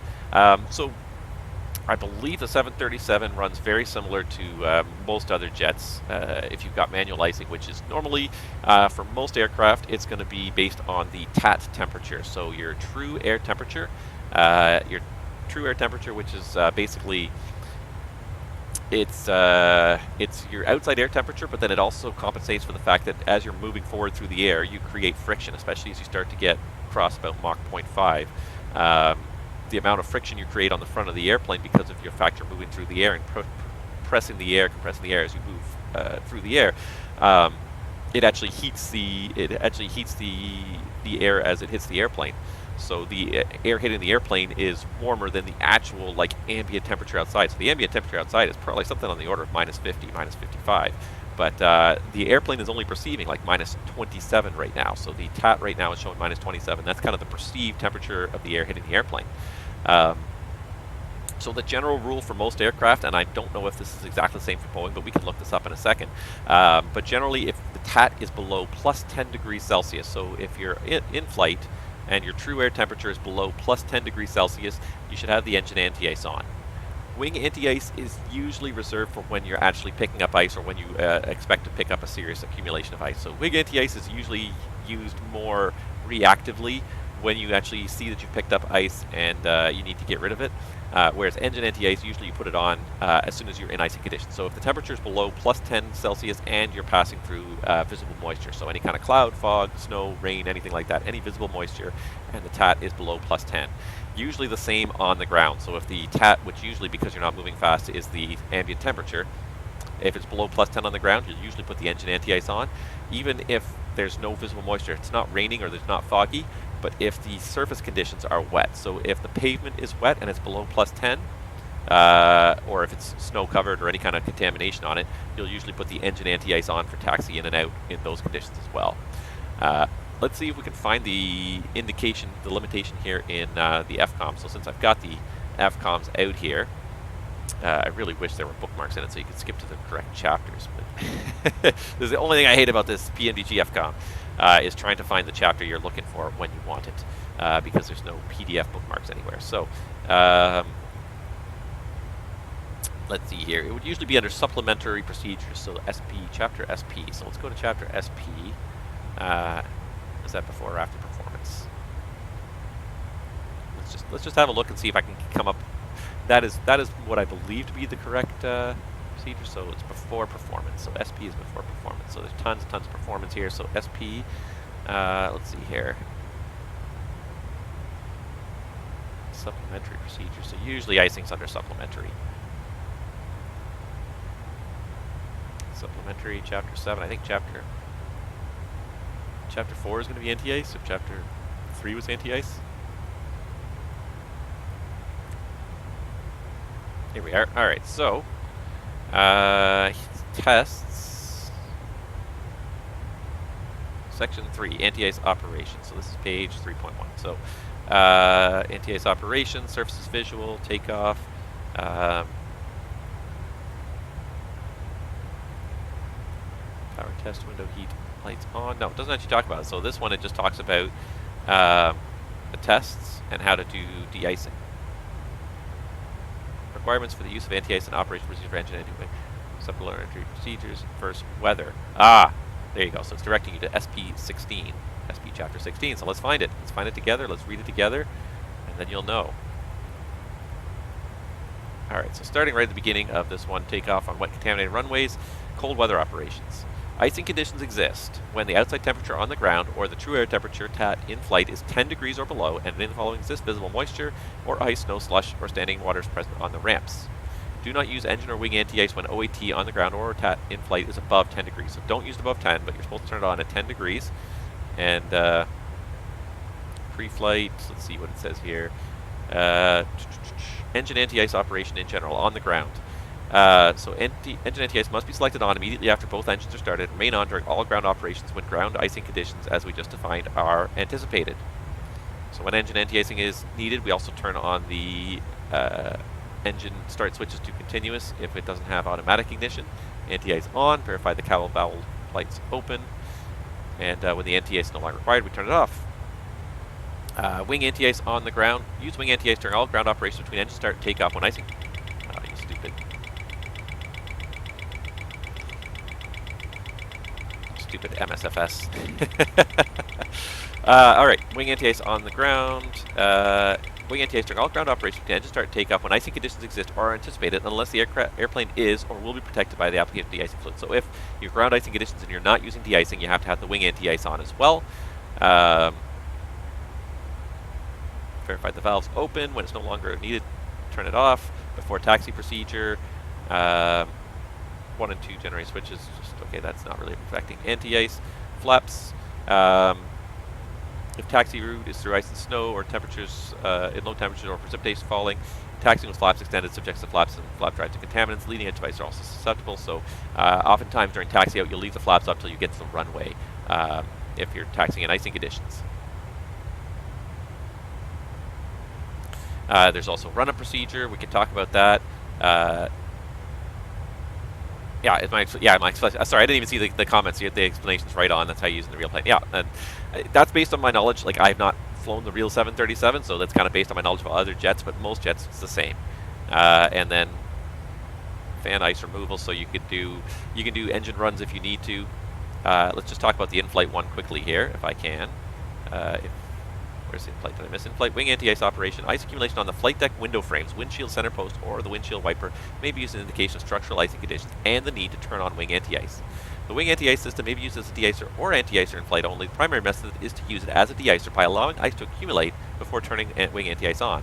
This procedure provides the cleanest airfoil service, the least possible run-back ice formation, and the least thrust and fuel penalty. So normally, wing anti-ice, you only turn it on once you've seen ice accumulating, but engine anti-ice in flight. Engine anti-ice must be on during all flight operations when icing conditions exist or anticipated, except during climb and cruise when the temperature is below -40 degrees sat. Engine anti-ice must be on before and during descent in all icing conditions, including temperatures below -40 sat, which is exactly the same as what it is on the Airbus. So always have the anti-ice, the engine anti-ice on if it's below -10, unless the static air temperature. Now, help me out here. Is there a static air temperature indicator on the inside of this airplane? Because I can see the TAT there on the engine display, but I don't see a static air temperature indicator unless it's like in the corner of the windows or something, like the old Piper. And again, I am not hugely familiar with this airplane. I understand the basics of how to fly it. I understand the basics of how most of the systems work, but I do not know if there's a static air temperature gauge anywhere. But it's the same thing on the Airbus. If it's -40 degrees, static air temperature, or colder in climb or cruise, sat and winds are on the prog. Thank you. So winds, And is it on like the next page? There we are. SAT. There it is. Minus 54. Perfect. Thank you so much. The Sashi. Thank you so much for that. Yeah, and the idea is that having the engine and the wing anti-ice on, it does use a little bit of extra engine power. You're diverting bleed air into the engine lip, into the wing, into the leading edge of the wing, and it's that hot engine bleed air that is melting the ice. It's heating up those leading edges and melting the ice. That takes that bleed air, because you're using more of it, it increases the required engine power a little bit. It's not much, but if you were to run with them on all the time, you would start to notice a drop off in performance. It's going to take you longer to get places. You're going to burn more fuel. So the airlines don't want to use it when you don't have to. So if you see visible moisture and the TAT is below -10 or below +10, you turn on the wing anti-ice when you first see the visible moisture. You turn the engine anti-ice when you see the visible moisture. You turn the wings on when you actually see stuff building up. But if you're in flight, invisible moisture, but it's below -40 outside, like it is right now. It's -54 degrees is the static air temperature outside right now. You don't need to turn on the anti-ice systems, because the theory is that even if there are clouds out here, they're so thin and they're composed of such cold ice crystals that they're not going to melt and stick to any surface when they hit the surface. They're just going to bounce right off, and they're not going to adhere. So you're not going to build up ice when it's this cold. There's so little moisture content as well in a cloud. Like, you may get a very wispy kind of serious cloud at this height. There's so little moisture in it that it's just not worth turning on that anti-ice system when it's that cold. You're not going to build up icing in general below -40 degrees static air temperature. So yeah, there you go. So that's your explanation of when to use the anti-ice, the engine and wing anti-ice in flight and on the ground. And it's pretty easy. It's +10 or below. All right, how are we doing here time-wise? I just want to make sure we're up on our top of descent point here, 17:44. Still 45 minutes till our top of descent, so carrying on. But that's a great question, and that's a great discussion point. It's a lot of people that are uncertain about it, and you really have to kind of dig into the manual sometimes to find this stuff. And this is what I loved, was PMDG did a fantastic job of just providing you directly the Boeing FCOMs, Volume 1, Volume 2, and you could be as in-depth with this airplane. And I went through and made this, you know, the normal operating procedures of this airplane are not short, to say the least. And I went through and I made a whole summary of this. Like, it's literally probably 50 pages you have to read, because it's got little explanations and notes of the various things to do. But if you actually hit like the actual procedures, you can pretty much squeeze it onto one page. Just electronic flight bag set, clock set, display panel set, takeoff config, like, you know, kind of set it all up. But there's lots of explanations as you go through here. So it's great. Like, if you really want to get into these airplanes and learn them well and fly them like the real thing, and that's kind of my goal, you could totally do it. I'm not great at it, and again, it comes down to I'm not type rated on this aircraft. I don't know this airplane for real. If you put me in the 320, I'd probably do a little bit better job explaining the systems to you. But the nice thing too about most of these jets, and the nice thing for a lot of us simmers, and even for the real pilots that train from plane to plane, is that at the end of the day, all these jets function more or less the same. The systems are very similar to a lot of these airplanes. The exact details of the implementation vary from airplane to airplane. You know, where the switches are located, the exact wiring diagram, but the basic general layout of the systems in most modern jets produced in the last 40 to 50 years, including the 737, is pretty straightforward. You know, you've got generally a generator on each engine. It's driven by an integrated drive generator, which can be disconnected if the fluid starts to overheat. Those power usually AC buses, and then through transformer rectifier units, you power your DC buses. You've got usually a left and a right bus, so if you get a fault on one side, you don't lose everything, you just lose one half. You know, you can cross-feed power from one generator to the other. You'll have an APU with generator, like, yeah. And I'm just going through the electrical system, but it's the same basic layout in every airplane. So it's not. It's not. Once you've learned one jet, you can move from one jet to another pretty reasonably easily. There will be differences. There will be little nitpicky differences. Like I said, I don't know specifically how. I don't know which bus we've lost. I don't know if there's any way to really figure it out other than wait and talk to maintenance when you get there. A lot of manuals will have like a list of circuit breakers and circuits on the various buses, so you could probably figure it out. I would venture that we've lost one of the left side buses because we've lost the left screens. I just don't know if it's the AC or the DC bus we've lost, whether the screens are coming off the AC or the DC bus, but I would venture we've lost the left bus because that usually powers everything on the left side. And because all the screens are still powered on the right side, the right bus is still the one working. So you can, I do like that you can sort of muddle your way through these airplanes pretty well. Until you get into something completely out of the lunch. You go get in the Concorde, and you're like, and you just start drooling because the Concorde is just so completely different. But the way it was designed, obviously, it had very different missions than most of these other aircraft. Most jetliners have very similar mission profiles. I mean, they may have a bigger cabin, they may have bigger engines, bigger fuel tanks, fly a different distance. But the basic mission profile is the same. But then you get the Concorde. The Concorde's completely different because just trying to fly supersonic and with all the changes, and especially because a lot of what happened in the Concorde predated really any kind of major computer-based systems management. Everything was run by that flight engineer sitting on that back panel with the back panel. The back panel is like 6 feet wide on that thing. It's got so many gauges. I've enjoyed flying that thing. I've flown it a handful of times. I have not, and I was thinking about this the other day. I haven't taken the Concorde and flown it in MSFS in a good... It's probably been a year. It's probably been a year since I last flew it. I've been enjoying the 737 and the 320 now that they're out, but I did enjoy the Concorde. I did get a handful of flights done. I didn't even get all that many done. It was a bit of a beast to get going. I was literally pulling out the checklist and just reading page by page because it's so much to do, and you got to get it all done, or the plane doesn't work. The engines don't start. The fuel tanks don't transfer. The hydraulics don't work. It doesn't work properly. So that is a beast of an airplane. The other one that's a fun kind of beast of an airplane that I do enjoy picking up every once in a while just for fun is the DC-6. PMBG's DC-6, just because it's so different, comes from such a different era than the modern jetliners. The modern jetliners, like I said, they all do kind of fly the same, which is kind of nice because you can switch from one to another and you kind of have a good idea of what's happening without having to change gears too much. Then you go and you get in the DC-6, 4 piston-powered radial engines, umpteen different fuel tanks to manage, and it just flies so much differently too. It doesn't have the huge excess of thrust you get from a turbine engine. It's got thrust, but when you rotate, you don't rotate to 15 degrees nose up and fly it like a jet. You pull up 2 or 3 degrees and let the lift over the wings and the speed work for you. So. Yeah, in order to fly the Concorde, yeah, you pretty much, you know what, that would be great if you had like a 3-person shared flight deck. So you get one person who's the captain, one person who's the FO, and one person who's the flight engineer, and you guys have each got jobs to do. And there's enough work to do in the Concorde that it would keep you all busy. And this is one of those things, and I've said it before, and I'll say it again. I really wish PMDG would find a way to do multiplayer in their aircraft. I find it astonishing that a company that works so hard to create such a realistic simulation of this aircraft, where you have to work so hard to get it to work, that you really need that second crew member, and then they don't support shared flight deck. So frustrating. So frustrating. This would be this would be the penultimate airplane. This would be the ultimate airplane for doing shared flight deck, I think, because it really is like such a detailed model. The Concorde is good, but it's not quite as in-depth as this. But, you know, this one and the Phoenix and the Mad Dog flying those shared flight deck, where there's just so much stuff you got to do. Like, thank God I have FS2 crew to help me out a lot of the time, because otherwise these streams would take forever. I would love to do some streams shared flight deck if we could get that working as a system. That would be just fantastic.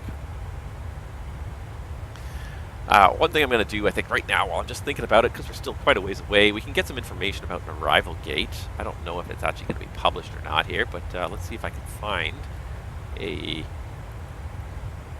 flight here from LAX to Guadalajara. Let's see if Alaska... Oh, yeah, Alaska does still do this route here.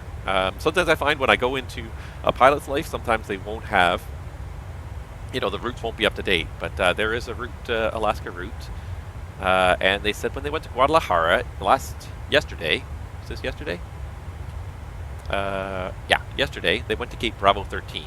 So let's just have a quick look, just so I know what we're doing when we're getting there, because obviously things are going to be a little bit wacky. We've got a lot of stuff to think about, so let's do Bravo 13. So there's Gate 13. Okay, so it's right there on the ramp. All right, so we'll head over to Gate 13. Winds are calm. I don't know what they're going to be using. Let's just update the weather here. Any wind? And now it doesn't even... now it says there's no such weather profile, which is funny because I requested it like an hour ago. But we can always look it up in Navigraph. Oh, no, we can't. There is no meta report available for the station. But it's still calling for winds calm. Eventually winds out of the west. Winds calm right now, so I don't know what's better. Just starting to think about it now. Because there's going to be lots of kind of extra stuff to sort of think about. So Lonva 1 Victor was the no, that's not 1 Victor. Was it 1 Delta? I can't remember. What was in our flight plan here? Anyways, let's just see here. So this is going to set us up for, looks like the runway, what's the runway there? Is it like 29? 29, yeah. Sets us up for runway 29, which I kind of like. And there were 3 approaches to runway 29, so it looks like there's an RNAV transition. Axilo, Aprim, so yeah, I don't know what the star is trying to do with us here. So the star brings us like all the way around here. And I guess there is, yeah, there's lots of high terrain around here, so I guess it wants to bring us this way to Plaid at 9,000, but I don't think Plaid was on the ILS. Was it on the Zulu here? Oh, there it is. It is. It's a straight-in waypoint, mandatory 9,000. Okay. So we'll plan on the ILS Zulu by the looks of it, because 1s, 2s, proceeding turns. Yeah, we'll do the ILS Zulu. So let's set that up via Plaid. Just starting to think that it's going to get hectic when we want to start down here. And I may actually have to take just a very quick little lav break here because I've been going for 2.5 hours here already. Is that how long? Yeah, 2 hours and 40 minutes already, and I think it'd be a good idea to have a lav break before we go down. Maybe a little coffee refresh as well, just to keep me perky here. All right, but what we'll do is we'll do departure arrival, GL, so we're going to change this up to the ILS Zulu runway 29, and the winds eventually are going to be out of the west, so this just kind of makes sense to sort of stay consistent. Via Plaid, and then the Lonva 1 Delta should lead us there, so let's execute that, and let's have a look here. So we are still en route with no brakes there, and this should close it up after we do all these waypoints. I'm so used to the Airbus where you just sort of scroll down one point at a time that I just keep hitting this page here. Lots of waypoints. Eventually it ends at Plaid, and then it ends at runway 29. So it does look, I don't see a discon in there. It looks like it has linked all that together, so that looks like it's worked out really nicely. Yeah. I think that's probably a good idea. I think we'll just take 5 minutes on the flight deck right now. I'm going to go refill my cup of coffee because, yeah, you just need to have coffee when you're flying. And I also need to return the coffee that I already borrowed from my coffee maker earlier. I'm not going to return to the coffee maker, I'll return to the toilet, but anyways. Yeah, I think we'll step away for just like, give me about 4 minutes here, guys. We're just going to go use the washroom, return the coffee cup, refill the coffee cup, and we'll come back and finish this flight into Guadalajara. And thank you guys so much for watching and sticking with me. I think this is going to be interesting. I'll be honest, I don't think I have flown the 737 from the right seat. So when we get down there and I have to slide over to the right seat for this landing, that's going to be kind of interesting. That's going to be it's going to be a little bit interesting. So stick with me, guys. I'm going to step away here for just like just a couple minutes here. What I can do is I can put us on some nice outdoor scenery maybe here. Hopefully it's not too loud. Not too bad. There you go. Just step away for just a couple minutes here, and I will be back. And we'll get this arrival done. So just stick with me, guys. Be back in just a couple minutes.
Alright everybody, back with you. Thank you so much for waiting with me. And let's hop back in that flight deck, just make sure nothing else happened untoward while I was gone. First thing you do when you sit back down on the flight deck, scan. We know about those 3 lights already. Still autopilot on our way. Haven't been doing any fuel checks now.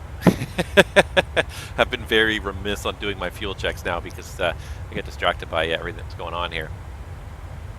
But we are getting towards our destination here. We are still about an hour from landing, I believe, here. What are we showing? MMGL 1818, not too bad. Yeah, just an hour from landing here. Start down in about 30 minutes, so now's about the time to set up. So what I will do is I'll do one quick fuel check here at this next waypoint here, which is Palia, and then we'll start setting up for, we'll really start setting up for arrival. We kind of had a brief look at what we were doing, but we'll really start kind of planning it out here. So yeah. And I definitely did refill my coffee. Oh, and I forgot to put myself back up there. There we go. There we are. Definitely refilled my coffee because the other thing about talking for 3 to 4 hours straight is it is tough on the vocal cords. And I find that the nice warm coffee helps soothe the vocal cords a little bit. Not to mention, like I said, just keeping me perky and awake during these long flights. Or at least we're flying on the right side of the clock though too, and that's the other funny thing. Like the guy I was with in the sim the other day, he made the comment that these early morning sims are brutal sometimes, and because of the time he'd arrived and the time zone and everything, he said, you know, if it were a real flight, he would have just booked off fatigued. It was he was so tired, especially on the first day. Second day it was a little better, but the first day he was so tired, it's like I would have just booked off fatigue. But you really can't do that for the sim. Like it's not. That rebooking the sim is very, very challenging. All of our sims are full all the time right now. There's just so much training going on in the industry. It's insane.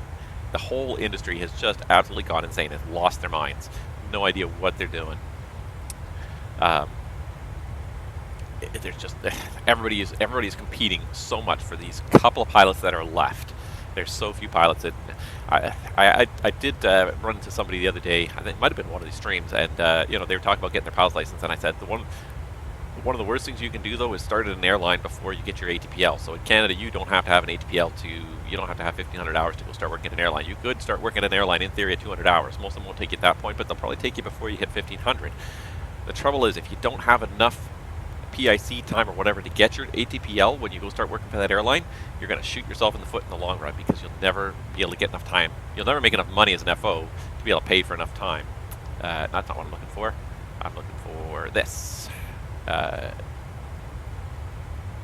time is 17:18.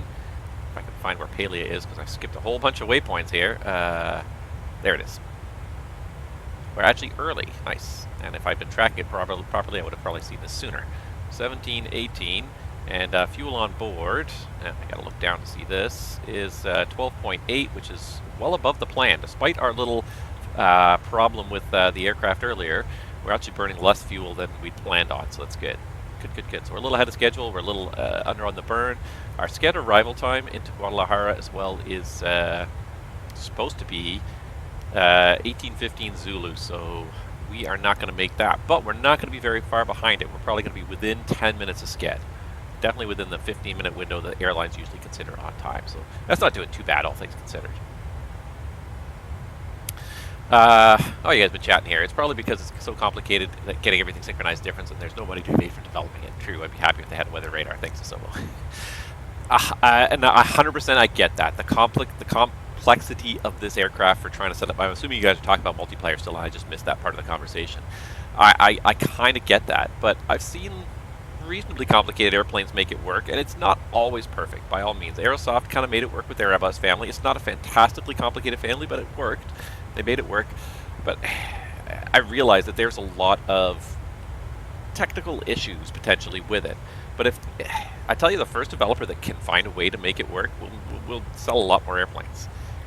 Guys just love this idea of, I love the idea of sitting next to somebody, even when I'm not the pilot flying, when I'm just the pilot monitoring, and just sitting here next to sitting there next to a friend, a buddy who's flying, and I'm just working the radios, doing flaps, maybe dialing in the altitude for him to help him out, running the checklist, working together as a team to get the job done.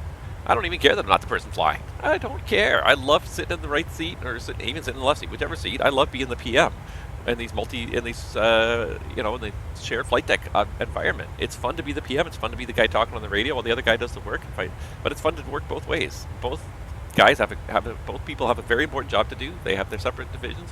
It just helps get the job done that much better. I've some of my favorite times flying the flight sim have been some shared flight deck flights. And now that we live in the MSFS world, I just can't go back to P3D. I just can't.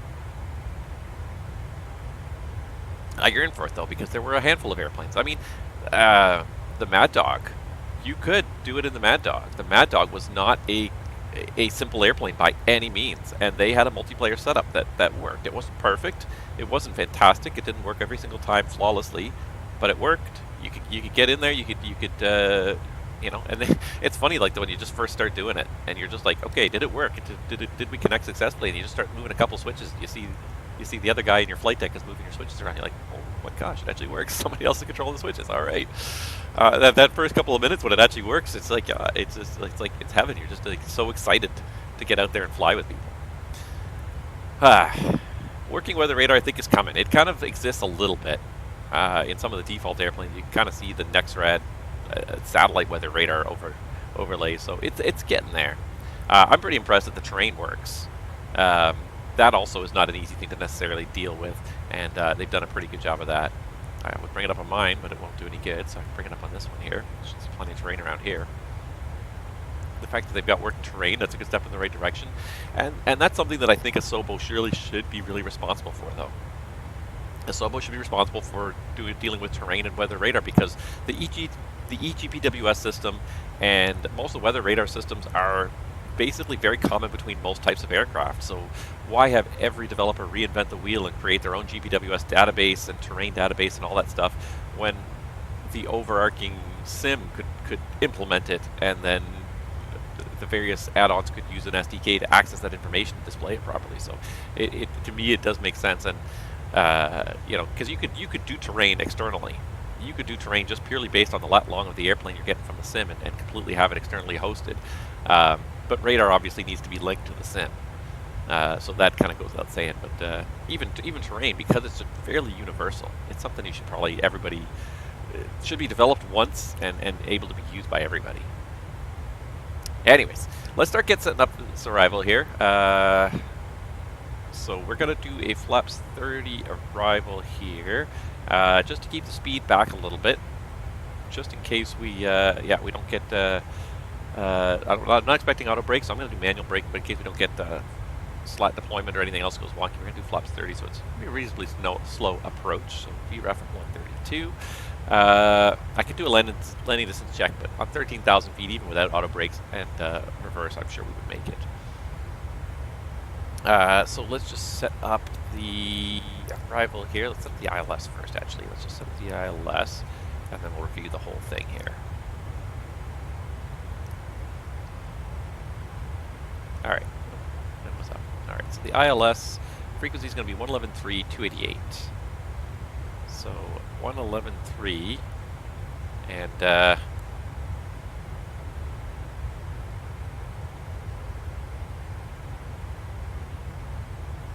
111.3. It's funny that I have both nav radios have power, but not both comm radios. That's funny. 111.3, 111.3, and 288 the inbound course. The minimums 5310. Oh my God, it's gonna take me half an hour to dial up 5310. Okay, 288. Set course on your side 288.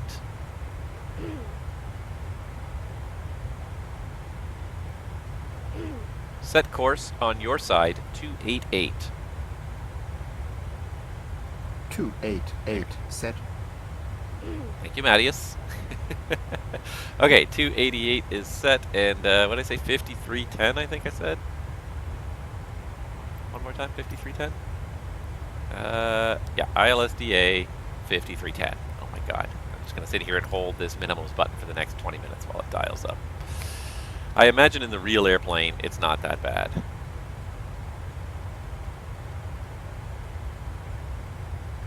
I imagine in the real airplane, you can spin it faster, and it probably works a little better.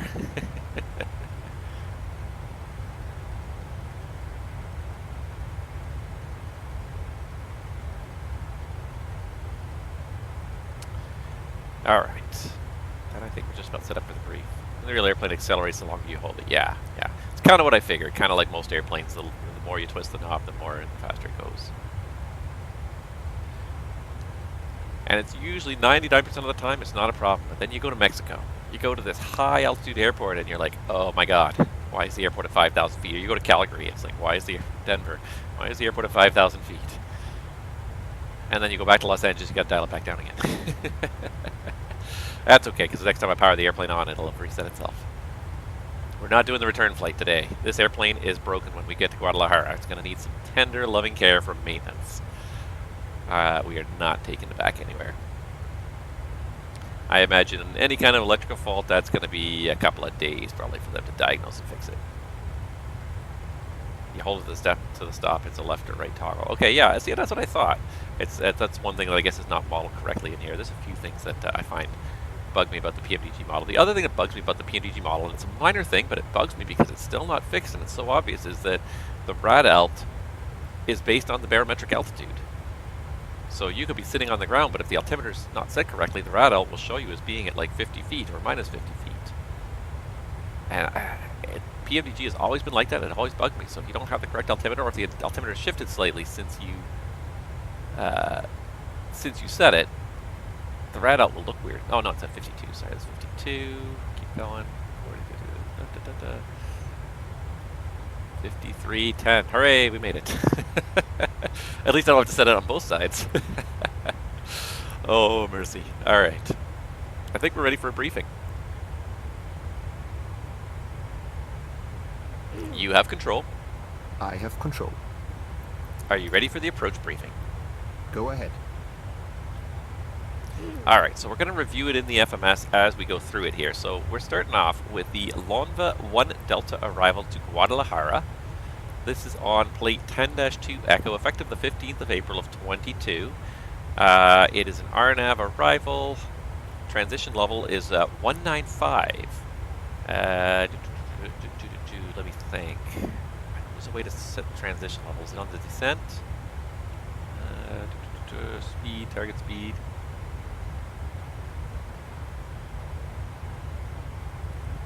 I know there's a way to set the transition level, but I can't think of it right now. ILS.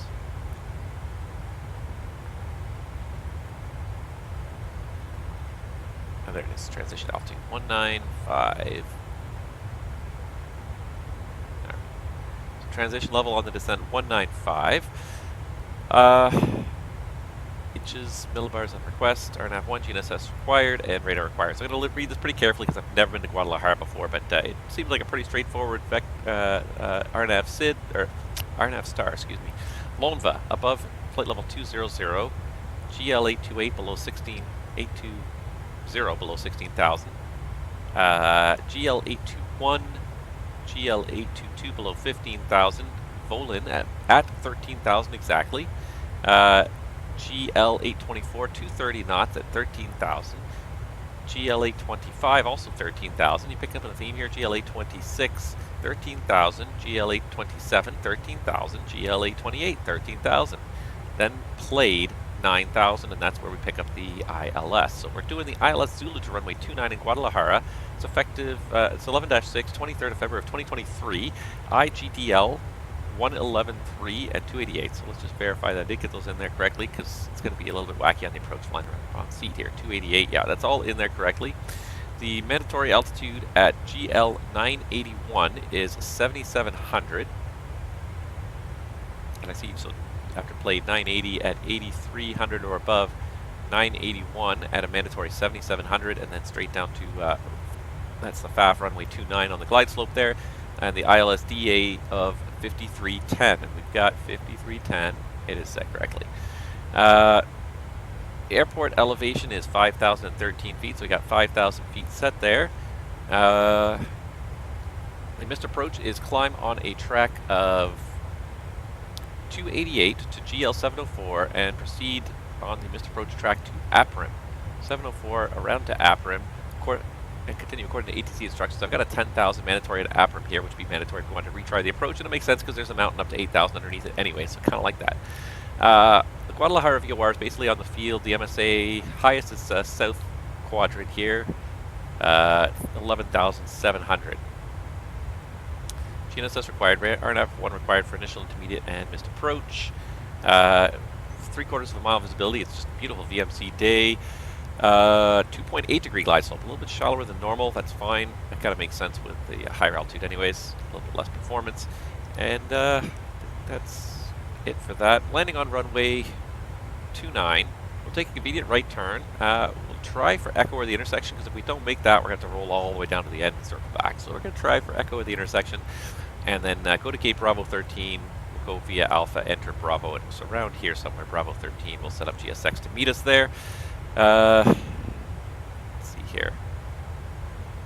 Yeah, actually Alpha 4 almost leads us directly into it, so we might enter the apron at Alpha 4 here, but we might just go take the scenic route going through Bravo. Anyways, yeah. So that's it for the charts. Terrain is obviously an issue here in Guadalajara, especially to the south. All quadrants there is high terrain up to 8,000 feet, especially to the south is the highest, over 10,000 feet. So we do need to adhere to the procedures, make sure that we're following procedures, and we'll make sure we have terrain mode on. I don't think we're going to need the radar on this one. Weather, VFR, VMC, last check here anyways, unless it's shifted, but the forecast was also the same. It was calling for VMC all day. Looks like we got a METAR now again. 350 at 4, 7 miles, sky clear, 24 degrees. Ooh, it's nice down there. 3025 on the altimeter, so I'm going to set that here now so that I don't forget for later, and because it's going to be harder to see what I'm doing over on this side. Can I read that from here? Not really.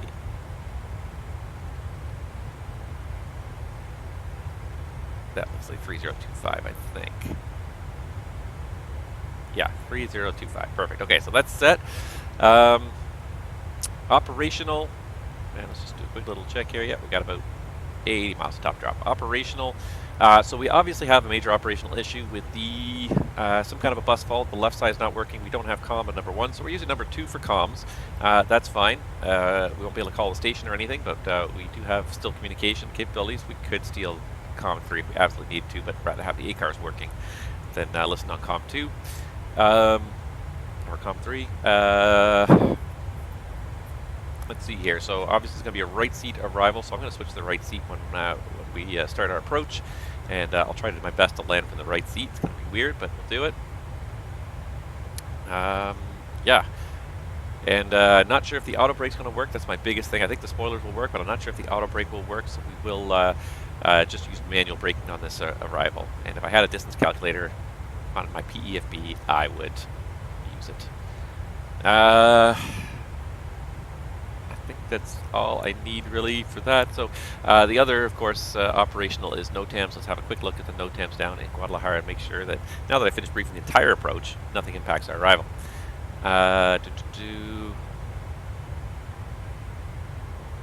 Alpha 3 between Alpha and cargo apron closed, taxiway Echo closed. Okay, that was the taxi we were planning to use, so we can't use that. Let's just check the timing on that, but Alpha between Alpha 3 and the cargo apron. Okay. Okay, so we can't exit on Echo, so we'll have to turn right on the intersection. Assuming that that is still... Yeah, there's no time listed on it, so it must be valid.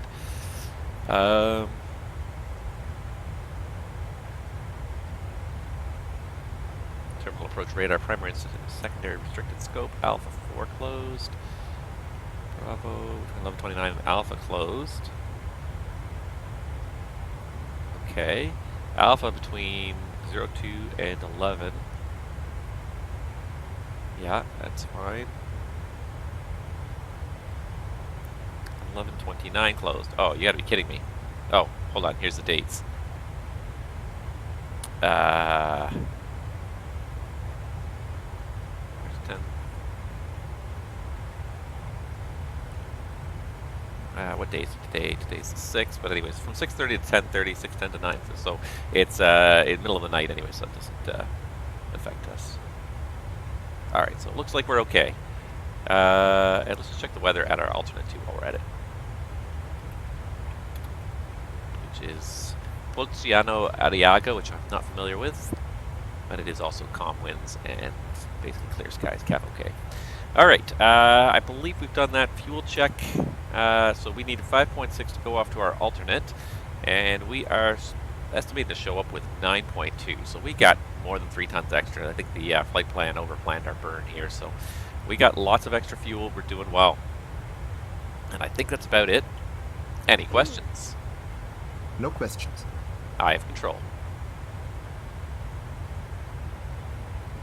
He's doing his descent procedure. Just again going to get our flight control and electric back up there. Actually, nothing on the other side. No, just flight control and electric. Okay, good.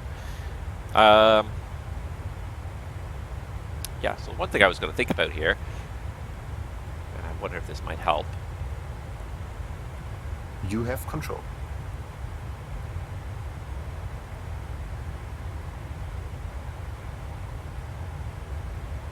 Yeah, it's not quite where I like it though. But I'm just using the external views here, but I really don't like it. I'd rather just scroll from this point. Yeah, really?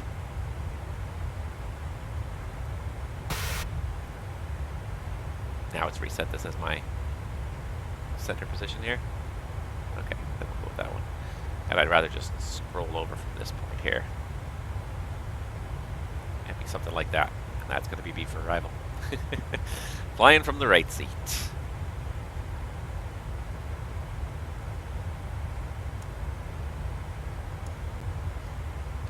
Do.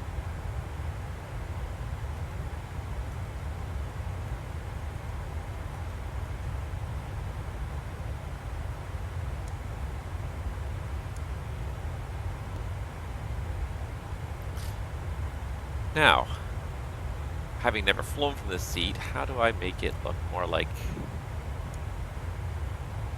How do I take it out of arc mode? Is there a way to take this out of arc mode, or is it just firmly fixed there? So data, airports, waypoints, stations. The radar doesn't do me any good. I don't even know.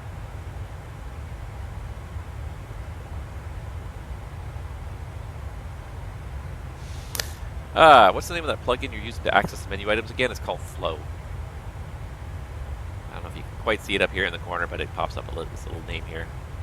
Flow Essentials is the version I've got, so it's the mid-tier. It's $20, I think, $20 Australian, so it's not that much. I really do kind of like this menu structure, and I just like the fact that I can make it appear and disappear on a whim, and it doesn't appear every time I move my mouse over the top of the screen.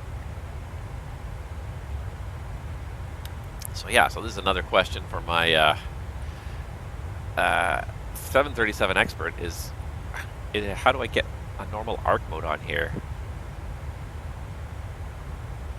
Because I'm really at a bit of a loss here. So just DQ transfers.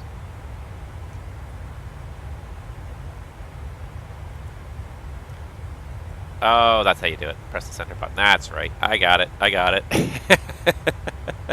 I figured it out in the end. Yeah, not exactly an expert at the 737, but still, nevertheless, fun. All right, so we are pretty much, our top of drop is right there at our next fix there, but we're going to turn towards Lanva and start this whole kind of convoluted roundabout approach into Guadalajara, way past the airport and back again, but that's okay. Gives me more time to get used to flying in the right seat anyways. So I had an interesting idea. I have a small handful of subscribers here on Twitch and on YouTube, so I had a funny idea the other day. I was looking at this. I noticed on the FS2 group website it gives you the option to, or gives you instructions on how to create your own voice packs for FS2 crew. So I thought, wouldn't that be fun? So I was thinking that for my subscribers on either Twitch and YouTube, I was thinking of making that I'm not sure if I can do it here.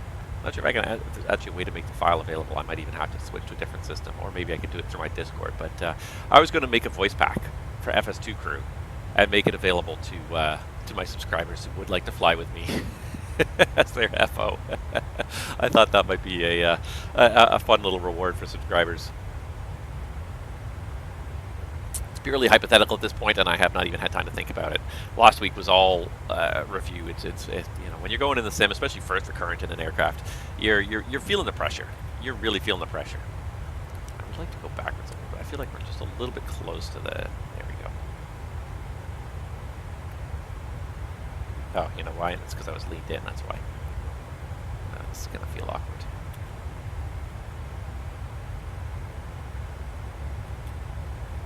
Yeah, there we go. That's pretty good.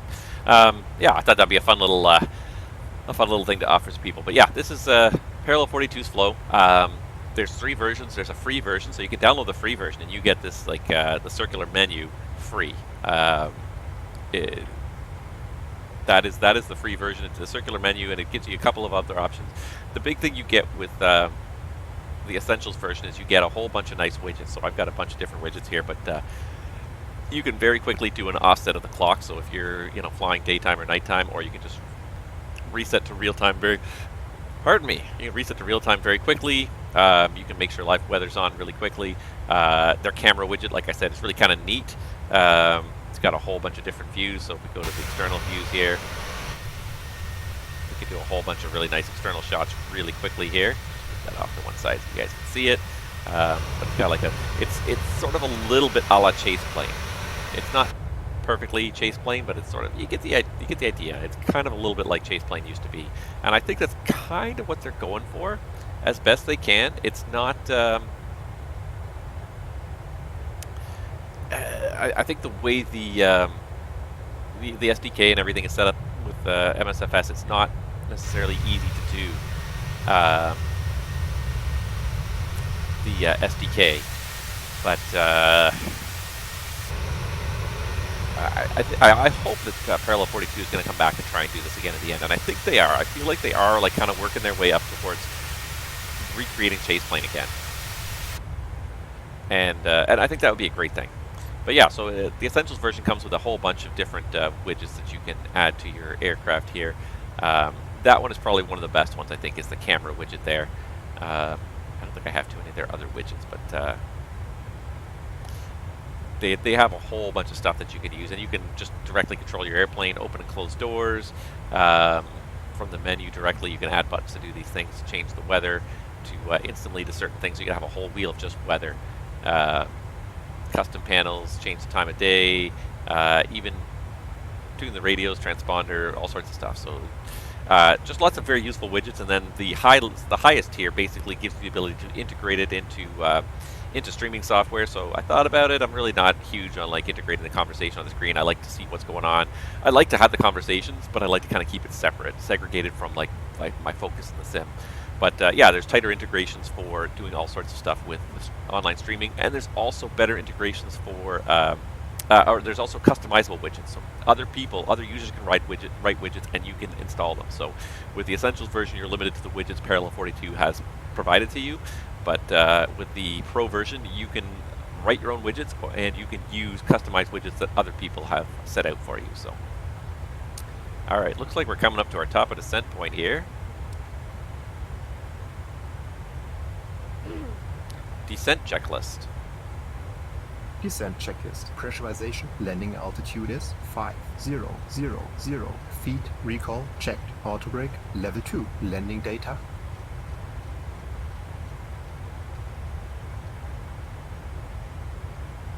VREF 132. Minimums 5310 feet set. VREF 132. No decision height set. Approach briefing. Completed. Descent checklist completed. And again, it reminds me that this FS2 crew version needs feedback. Is this the one? Nope, that's the manual. That's the one for approach briefing. So you got to tell this guy what you're going to do. So dry runway. Going to do auto brake off. Flaps 30. Single engine taxi. No. Taxi to gate, I believe. Auto brake off. APU delayed start. Yeah, I'll ask him to do it. Final sector. No minimum altitudes of 5310 is the DH. Best approach altitude is 10,000, I believe, or it's 11,000. No, not that one. Wrong one. Yeah, this one. It had a mandatory 10,000 in it, so it didn't actually have a top altitude, but 10,000 was the level off for Apron, and the final approach pitch was 7,700. So if you don't set these things up, it's not going to make the calls at the right point. It can't take the feed from anywhere else. So the old versions, they could recognize your DH from the airplane, but again, I don't want to fault FS2 crew, because I think a lot of stuff that is not working out well is not necessarily their fault. It's just them trying to mash their way through the SDK, and it's not, you know, it's whatever Asobo has decided to put out there, what has decided to allow them access to. So,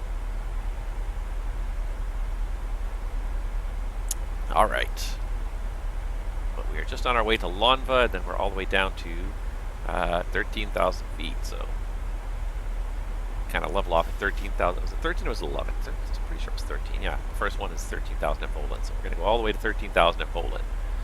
And around we go. And it does look pretty mountainous out here, so I am kind of glad that it is VMC. We can see where the mountains are, especially not having a set of screens over here. This would be an interesting one. This is definitely a fun failure, though. Somebody should really clip the moment where it failed, and just my expression when I just saw all the screens go blank, and that momentary, son of a bugger look on my face. Because, like, I think that I knew immediately that I was immediately gonna have my lack of knowledge on the 737 exposed as soon as I saw all three screens fail. I was like, oh, this is not gonna go well. This is not gonna be pretty. All right, so I think what we'll do is we'll slide into the right seat. We'll pick up the roll of the FO at this point and fly from this seat. It's gonna be a little bit awkward, but it's probably better that I get used to it sooner than later. So yeah, first right seat landing in the 737, I think. I've done a right seat landing in a long time, if I have ever done one. It's gonna feel awkward, especially because my controls here, my honeycomb and my yoke are still set up as a captain. I'm not gonna switch the sides right now. This thing's way too heavy, moving it around too much. It's been bolted to the desk, and it's bolted to the desk. It shall stay.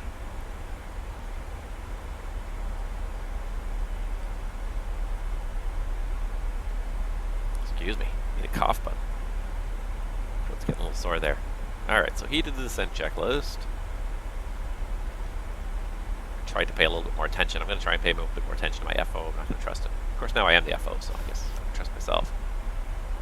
Alright, so 13,000 feet till we come all the way around, and then we go to Played.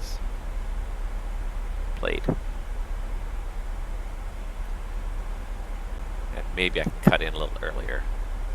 But then if we want to do that, we're going to have to lose some altitude in the MSA. Well, actually, I think we're good on the MSA, too. Yeah, the MSA is actually 9,900, so... And Played is mandatory 9,000. So at any point in time, considering that we're at 11,000 as we're circling around on the star, or 13,000. Yeah, see, that's the trouble is that until you get in here, you can't go down to 9,000. So you'd have to be pretty tight, I guess. Or is this just one of those? Or is this just one of those stars where you're just buying time? Because I know in Europe and in Dubai and Frankfurt they have stars where literally the star just goes back and forth like 4 times, because the idea is that you fly a long way and then the controller cuts you in as soon as they're ready to take you on the approach. I feel like this might be the same deal here. I feel like this might be one of those, like, the controller would normally kind of cut you in direct Played at some point long before you go all the way around. Since we're going to be level trucking around at 13,000 for a good, like, 30 miles here, seems to be the gist of it. Anyways, okay. There's transition.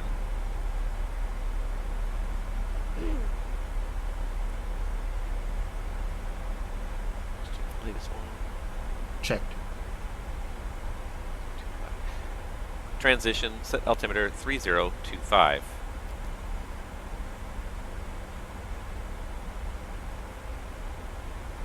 3025, set passing 15,800.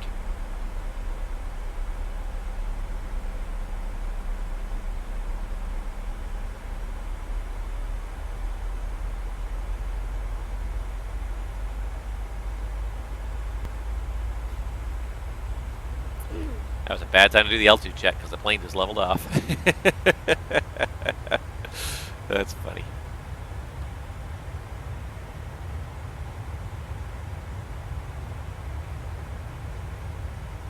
Now. Bad time to do an altitude check. Yeah. Guess you're gonna go like 20 miles past the airport, circle around, go 20 miles back. I'm just tempted to cut this corner a little bit in here. No ATC online. Just wondering. A different failure and like a light bulb, nothing you can do about it. Yeah,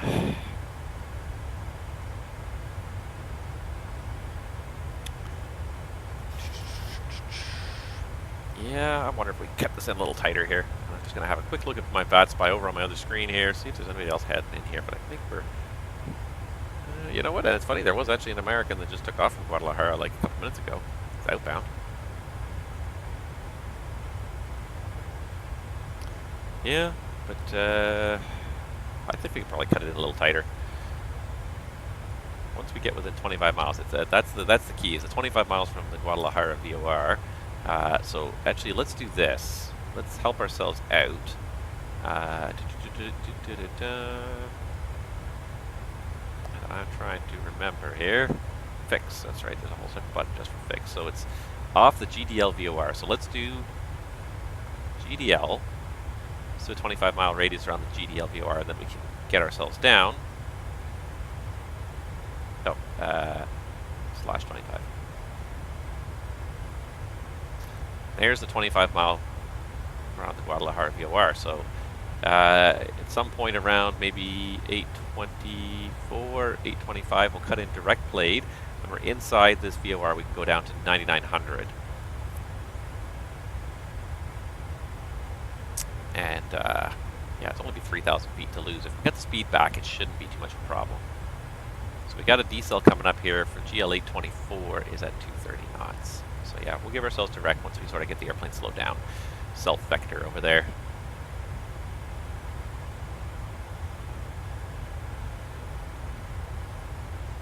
Yeah, we'll end up having to expedite the descent a little bit, but I think we'll save a good like 10 minutes by not trucking all the way out to that last waypoint back in again. See if we can make up our OTP here.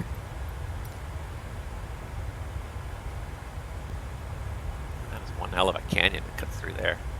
I assume that's legit, real. Sometimes you never know with MSFS. It just cuts little holes in the scenery anyways, just for the heck of it. But I think that one, judging by the actual geography, it looks like it is actually legit.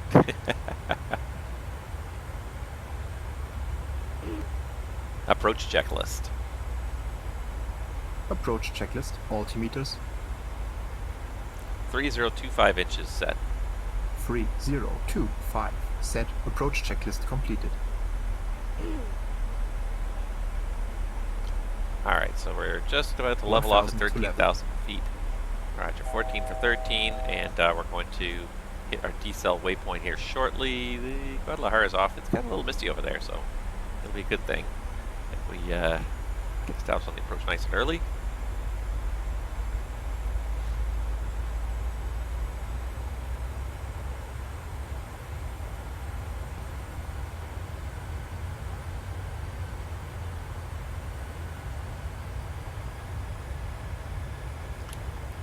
Guadalajara traffic. Alaska 290 is 25 miles northeast of the field on the Lombo 1 Delta arrival, and planning ILS runway 29er. Alright, so here comes the decel for the 230 knots restriction. Make sure your seatbelt is securely fastened, and all carry-on luggage is stowed underneath the seat in front of you or an overhead bin. Please turn off all electronic devices until we are safely parked at the gate. Thank you. And to say we could program GS, we could call GSX, but we can't call GSX till we're below 10,000.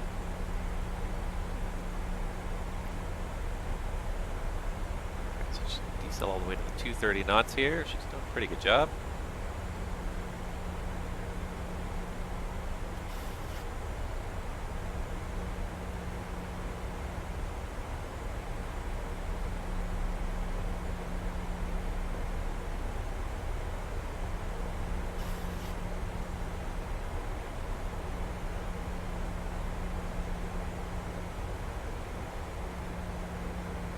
Alright, trying to focus on what I'm doing here. Alright, so we're going to go direct to blade now. Pretty much decelerated nicely here. Alright, we're going to do speed intervention at this point. We're just going to fly 220 is fine for now. It's a clean speed. We'll just keep it 220. For direct blade, once we cross that radial, we can go down to 99. Turn off VNav. Just do altitude hold at 13,000 here.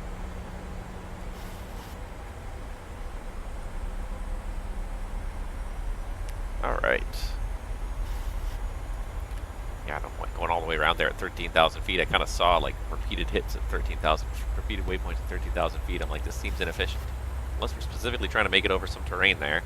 But it looks like it was more just to buy time for the arrival controller to figure out when to put you on final.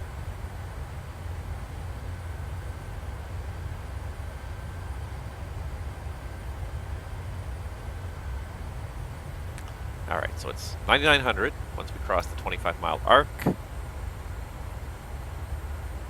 And then played at 9. The next fix at 83. Load it up. Show me the approach. Doesn't want to show me the approach anymore. It's lost it. Really? There it is. The 980 at 8,300 and 7,700. So we got 3.2 miles to lose, 2,000 feet. That's going to be a bit of a steep descent. But the next one, 5 miles to lose the rest of it. So we got 8 miles to lose, about a little over 2,000 feet, 2,300 feet. That's not so bad. That's not so bad. Alright, so let's set 10,000. For the first waypoint here. I mean, we might as well just set the 99 and be that much lower.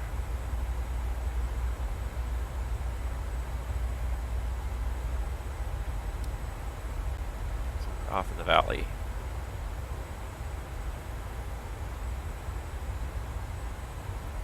Probably going to need to have that airplane a little bit dirtied up by the time we get to Plade to expedite that descent.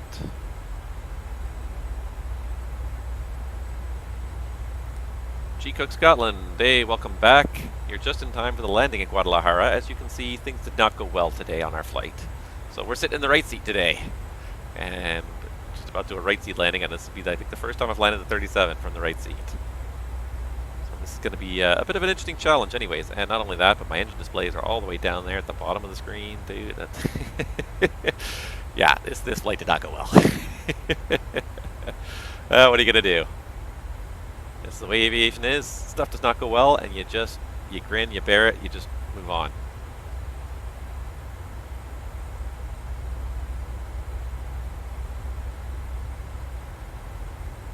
Alright. Just look like we're crossing that 25-mile arc now, so we can go ahead and start down. We'll just do it as a level change for now. 3,000 feet to lose and 10 miles to do it, so it's going to be a bit of an expedited descent here. Let's do this. Flaps 1. Speed checked.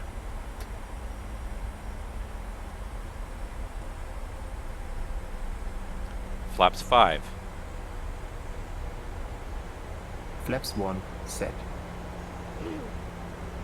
Speed checked. There we go. You can see the arc coming in. Looks like we're going to be down in plenty of time here. Start a little decel. Flaps 5 set. Don't even need the speed brake for this one at this point. Which is actually kind of nice. It's good. Good. Nice big lake there.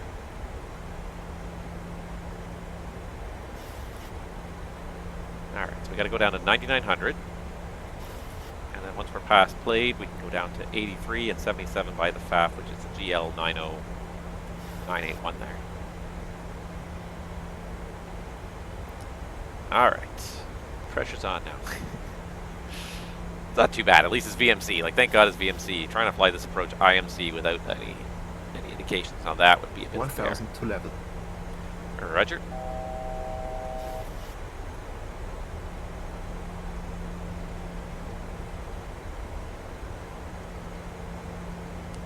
Bring the speed back to 190 so it's ready for this next descent. Alt acquire.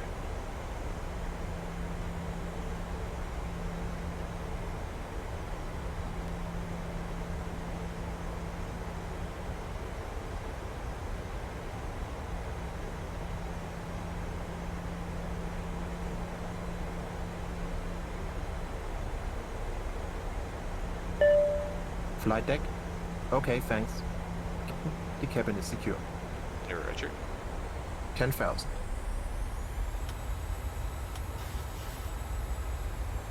Lights on, good stuff.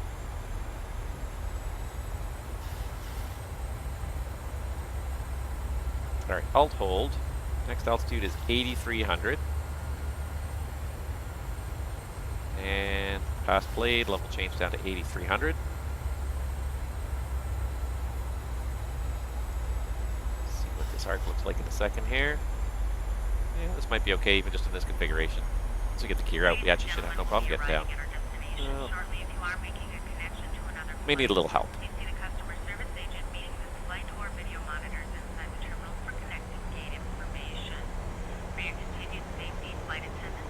's still on, right? I'm gonna turn it off. Turn it off. We're just looking outside of this hill, and that's not that far below us. 1,000 to 1,000 to level. go. Also in preparation for landing, please turn off all electronic devices. Stow these devices and all other carry-on items. That's why there's a waypoint right here at 8,300 feet. Items may have shifted during our flight. Please stow your tray tables to return your seats to their upright positions and check the security of your seatbelts. We will be landing. Guadalajara traffic, Alaska 290 is 10 miles final, runway 29. Radio altimeter alive. Cabin Yeah, crew, oh take God. your seats. Alright, and we're good down to 77 for the glide slope, so let's go level change 77. Gear down. Gear down.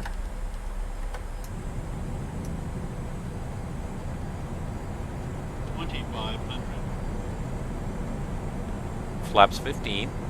Speed checked.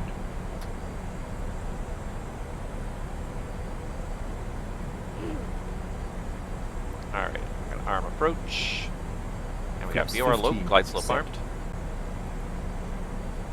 And there's alt acquire, MCP speed.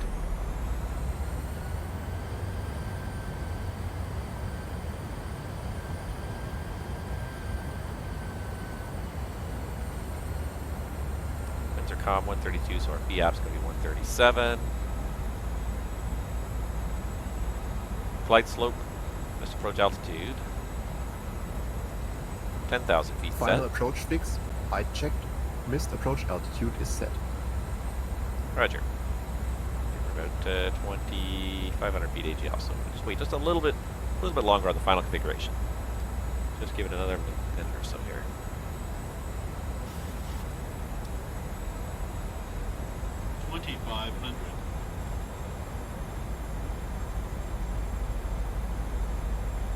Was flying the DC-6 last night, 50 minutes to takeoff, realized that APL didn't recognize that MSFS started, so we restarted the flight.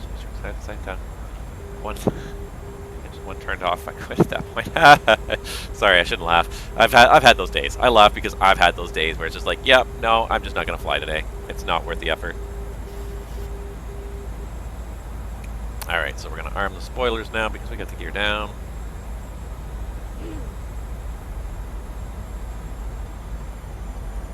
Flaps 25. Speed checked. Flaps 25. Flaps 30. Speed checked.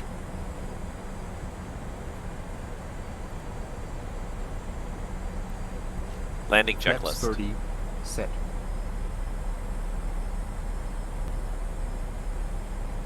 Landing checklist. Landing checklist. I can see you recognizing my bloody speech. Landing checklist. Stuck. Okay, fine. Pardon me. Landing checklist. Engine start switches are continuous. Speed brake is armed. Landing gear down. 3 green. Flaps. Flaps 30. Green light. Landing checklist complete. You don't want to do it. Alright, I do see the runway lights there. Right seat landing. Nope, we are still Alaska. Yep. I've only done, I think you were there for the last stream. I only get to do it maybe once a week, so it's been a while since I got more than one stream a weekend. So no, we're going to be sticking with Alaska probably for a while because I like it. It's a mainline carrier. They're paying me really good, which is kind of nice, and they fly a variety of aircraft, a variety of routes, so I'm definitely going to stick with them for a while here. Probably switch to sterile flight deck now for the landing. But boy, is it hazy out here. I can see the lights, and I can sort of make out the runway, but she is a hazy one today. Alright, let's just make sure I'm happy with my position here.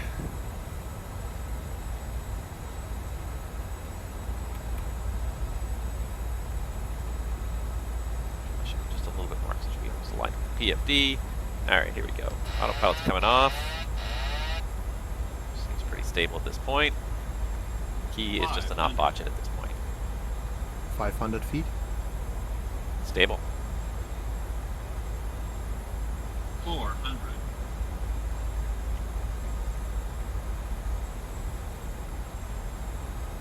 300. It's a little high on. Pappy said she looked about right. Let's just stick with the glide slope all the way down. It's taking me right to the aiming marks, anyways. Approaching minimums. Approaching minimums. Checked. 100. Continue. 50 Speed Landing. brake. Minimums.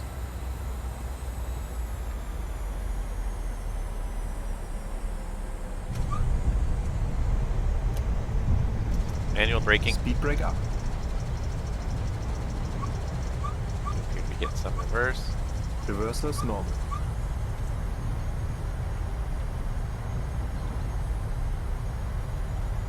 Auto brake disarmed. Brake I never used. Alright, so we totally missed the intersection there. I've only got 60 one knots. engine in reverse, that's why. There's something funky going on with the second thrust lever there.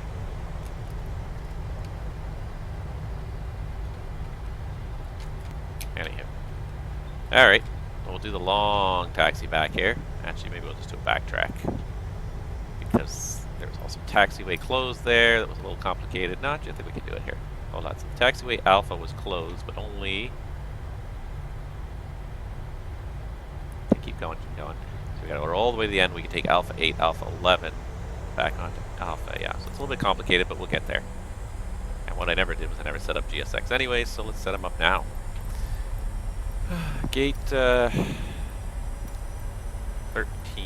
Alpha. We don't need to follow me. We know where to go. Alright, but we got her down there. We managed to land with 3 of our 6 screens blank.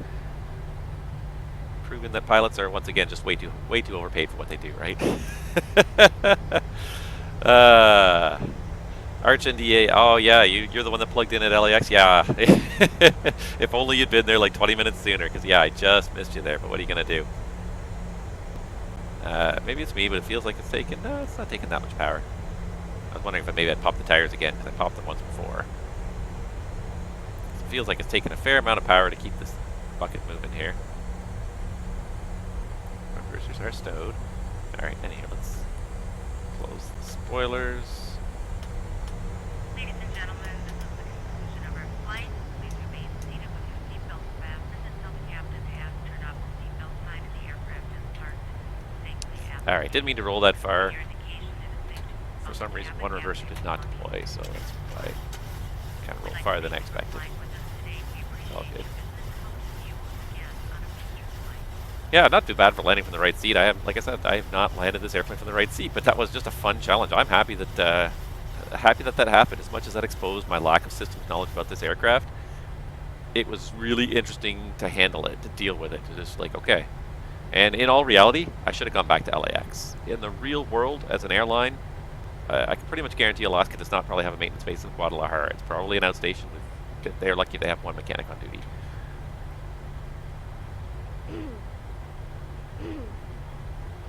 Guadalajara traffic, Alaska 290 is clear of runway 29, taxiing back to the terminal. But again, like I said, I paid for the scenery in Guadalajara. I kind of wanted to see it, but in reality, we probably should have turned around. We were just about halfway. We would have had enough fuel to go back. We definitely had extra fuel on board. We definitely should have gone back to LAX to get this fixed, because this is probably a pretty deep maintenance fault somewhere. It's probably going to take them a day or two to diagnose this and deal with it. So let's give us some power and get back to the gate this here. But actually, we're doing good. And look at this. We are 4 minutes ahead of our scheduled arrival time right now. So there is a decent chance, depending on how long it takes me to taxi in here, of an on-time arrival, despite all of the difficulties we faced today, which that alone is pretty impressive. If we could say we got to our destination on time, even after having 2 major failures en route, and I think we left about 5 minutes late. I can't remember exactly what time we left at, but we left a couple of minutes behind schedule. Why is my altimeter shifting so much here? Microsoft.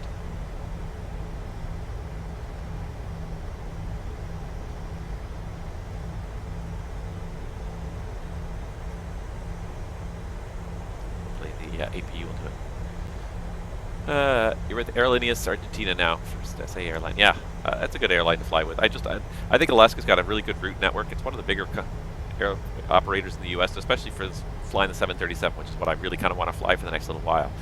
I'm really hopeful that when Phoenix comes out with their version 2 of their 320, that the performance is improved enough that I can take it streaming. Because as it is right now, it's good. It's really good. I really love that airplane. But when you add the overhead necessary to stream, I just can't do it. I cannot. I just can't deal with it. It's too much of a performance penalty. So I think this is where the closure is supposed to be, and there's like a second taxiway that they built over here. Look at all these airplanes just stuck in the bush over here. Thank you. Start the APU. Turn on the APU. Please turn on the APU. Start the APU, please. Start the APU. Idiot. Oh, it's not like it's hard for me, but it just would be nice if I could get him to do it while I'm taxiing the airplane. It is hazy here, though. Hot, 25 degrees and hazy. Hazy. Alright, now starting to see the terminal come into view there. So yeah, I think there's a parallel taxiway there that they've created while they're repaving or doing some construction work on this main taxiway. It's not something you really think of very much, but when you take like an important taxiway out of service, it can really kind of cripple an airport. Like, if there's only one way to a certain runway, it really can cripple the flow of the airport. So temporary taxiways are actually not a bad idea. And if you're not worried about like the long-term use of a taxiway, it's not actually a half bad idea. You can pave a decent width taxiway. The key is, as long as heavy aircraft don't stop on it in the summer, you can create a piece of pavement that's wide enough. It may not be long enough, it may not be solid enough to last for a long time. Guadalajara traffic, Alaska 290 crossing runway 29er.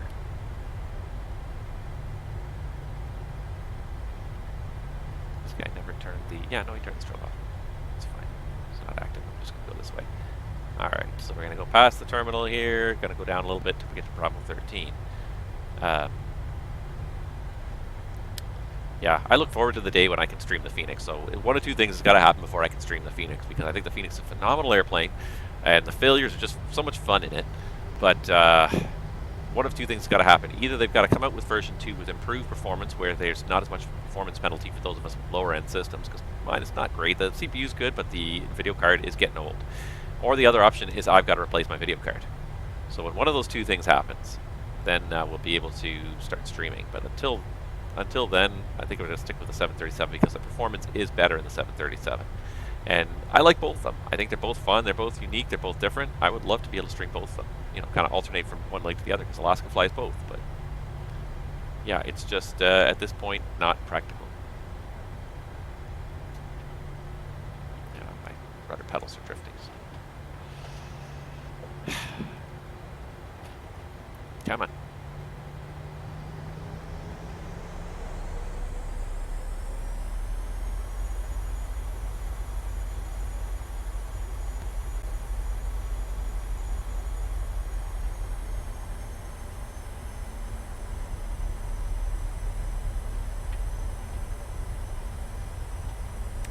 So hopefully they'll get improvement.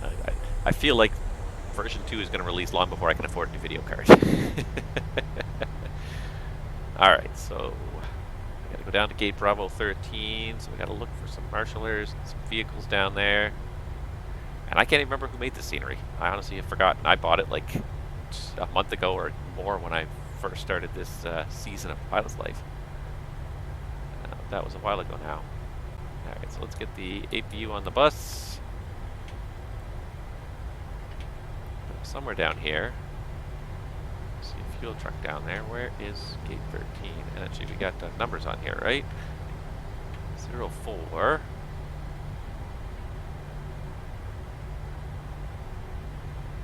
Alright, I was going to try and do it without bringing up the chart again, because I thought I knew where we were going.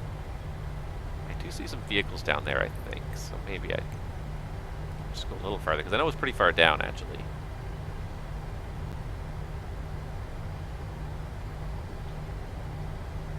It's a pretty big airport. I don't know if Guadalajara is a vacation destination, or if it's more of a business city. I really don't know much about Guadalajara, I'll be honest. I've never been here before. This is my first time even flying here on the sim. Okay, I see some bodies hanging out there, so that must be gate 13. And let's just count out the numbers here. This is gate 7.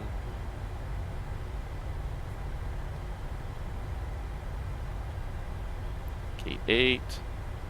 So there's some people waiting for me here. There's some vehicles over there. I think it's actually over there, because those look like the GSX vehicles. These look like default.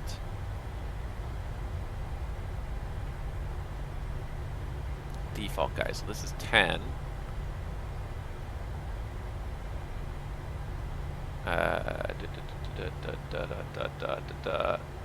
Let's just have a quick little look-see here. So that's gate 11. I just zoom in really quickly. There's Marshaller waiting for me, gate 13. Drug cartel area. Ah, that's where the money comes from. Okay, now I understand. I'm sorry. My apologies to anyone from Mexico. I really honestly don't know that much about the country. I've never actually been to Mexico. And yeah, I don't know honestly that much about the country, so looks like we are on a hard stand only. Alaska does not get a jet bridge here in Guadalajara. Come all the way to Guadalajara. Offloading onto Airbus. Okay.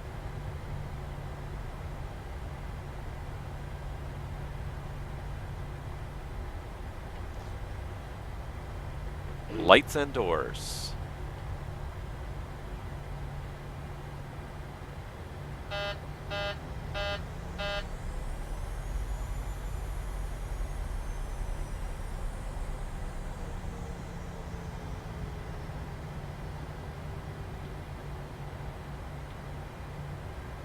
Yeah, that's why the airplane feels heavy. You guys. Oh, it's funny.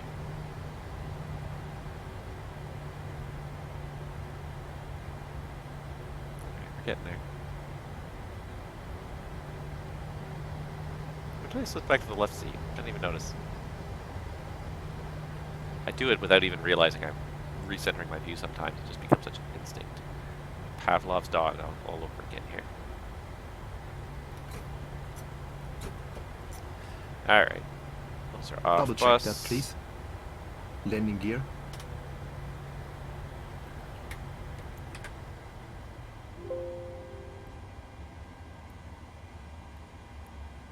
Cancel checklist. Roger. Parking checklist.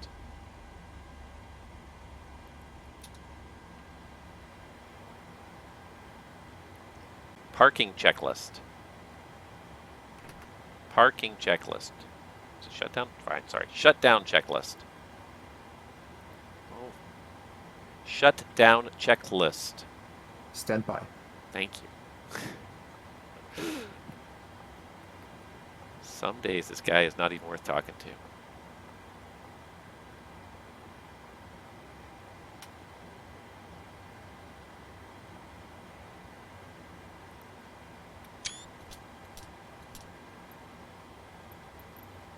The boarding requested.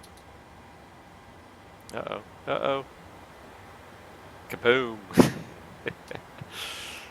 The little tug meets the big tug.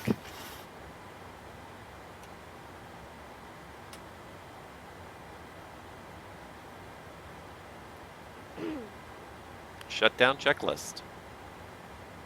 Shutdown checklist. Fuel pumps off. Probe heat off. Hydraulics panel set. Flaps. Up. Parking brake. Set. Engine start levers. Cut off. Weather radar. Off. Off. Shutdown checklist completed.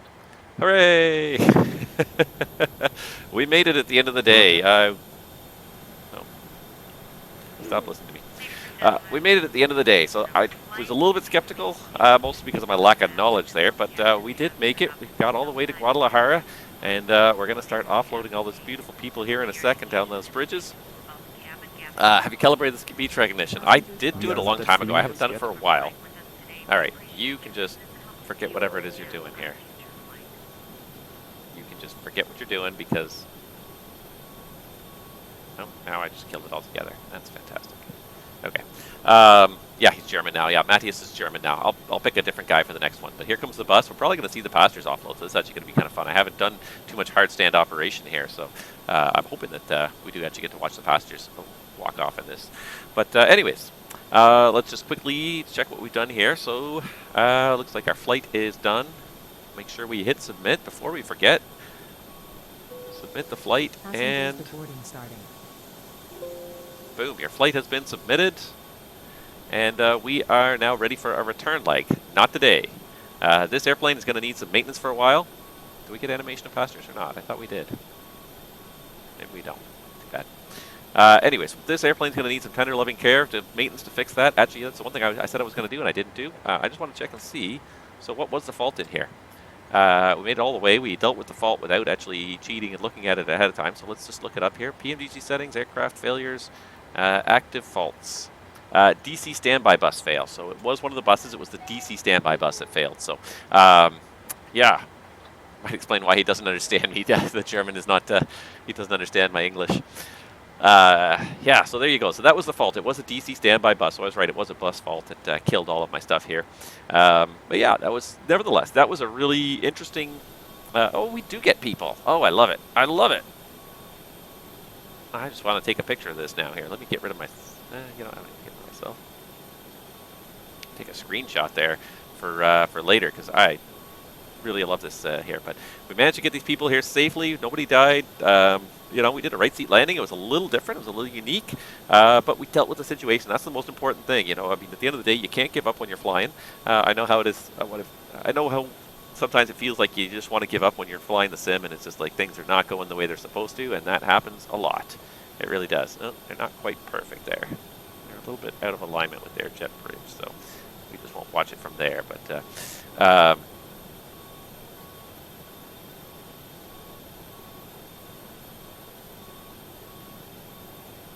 we go. Get a nice view now of people getting off the airplane. But anyways, yeah, I really enjoyed that. I thought that stream was fantastic. I thought it was tons of fun. As frustrating as it was to sort of have my lack of knowledge at the 737 exposed. At the same time, I felt it was a lot of fun, and I felt it was great to give you guys like that insight. Like, okay, here's the thought process. Here's what you're going to do when something happens. Things are not going to go right all the time. What are you going to do? That's the real challenge that you have face as a pilot. It's not just getting from point A to point B, but dealing with the abnormalities that get thrown your way. So I really enjoyed that. I kind of thought this would be a pretty boring stream. Monday morning, I didn't think anyone would really join me. So thank you to Flying Fabio for raiding with all those people, and thank you guys for continuing to watch. I'm glad I gave you hopefully a little bit of value for your dollar there.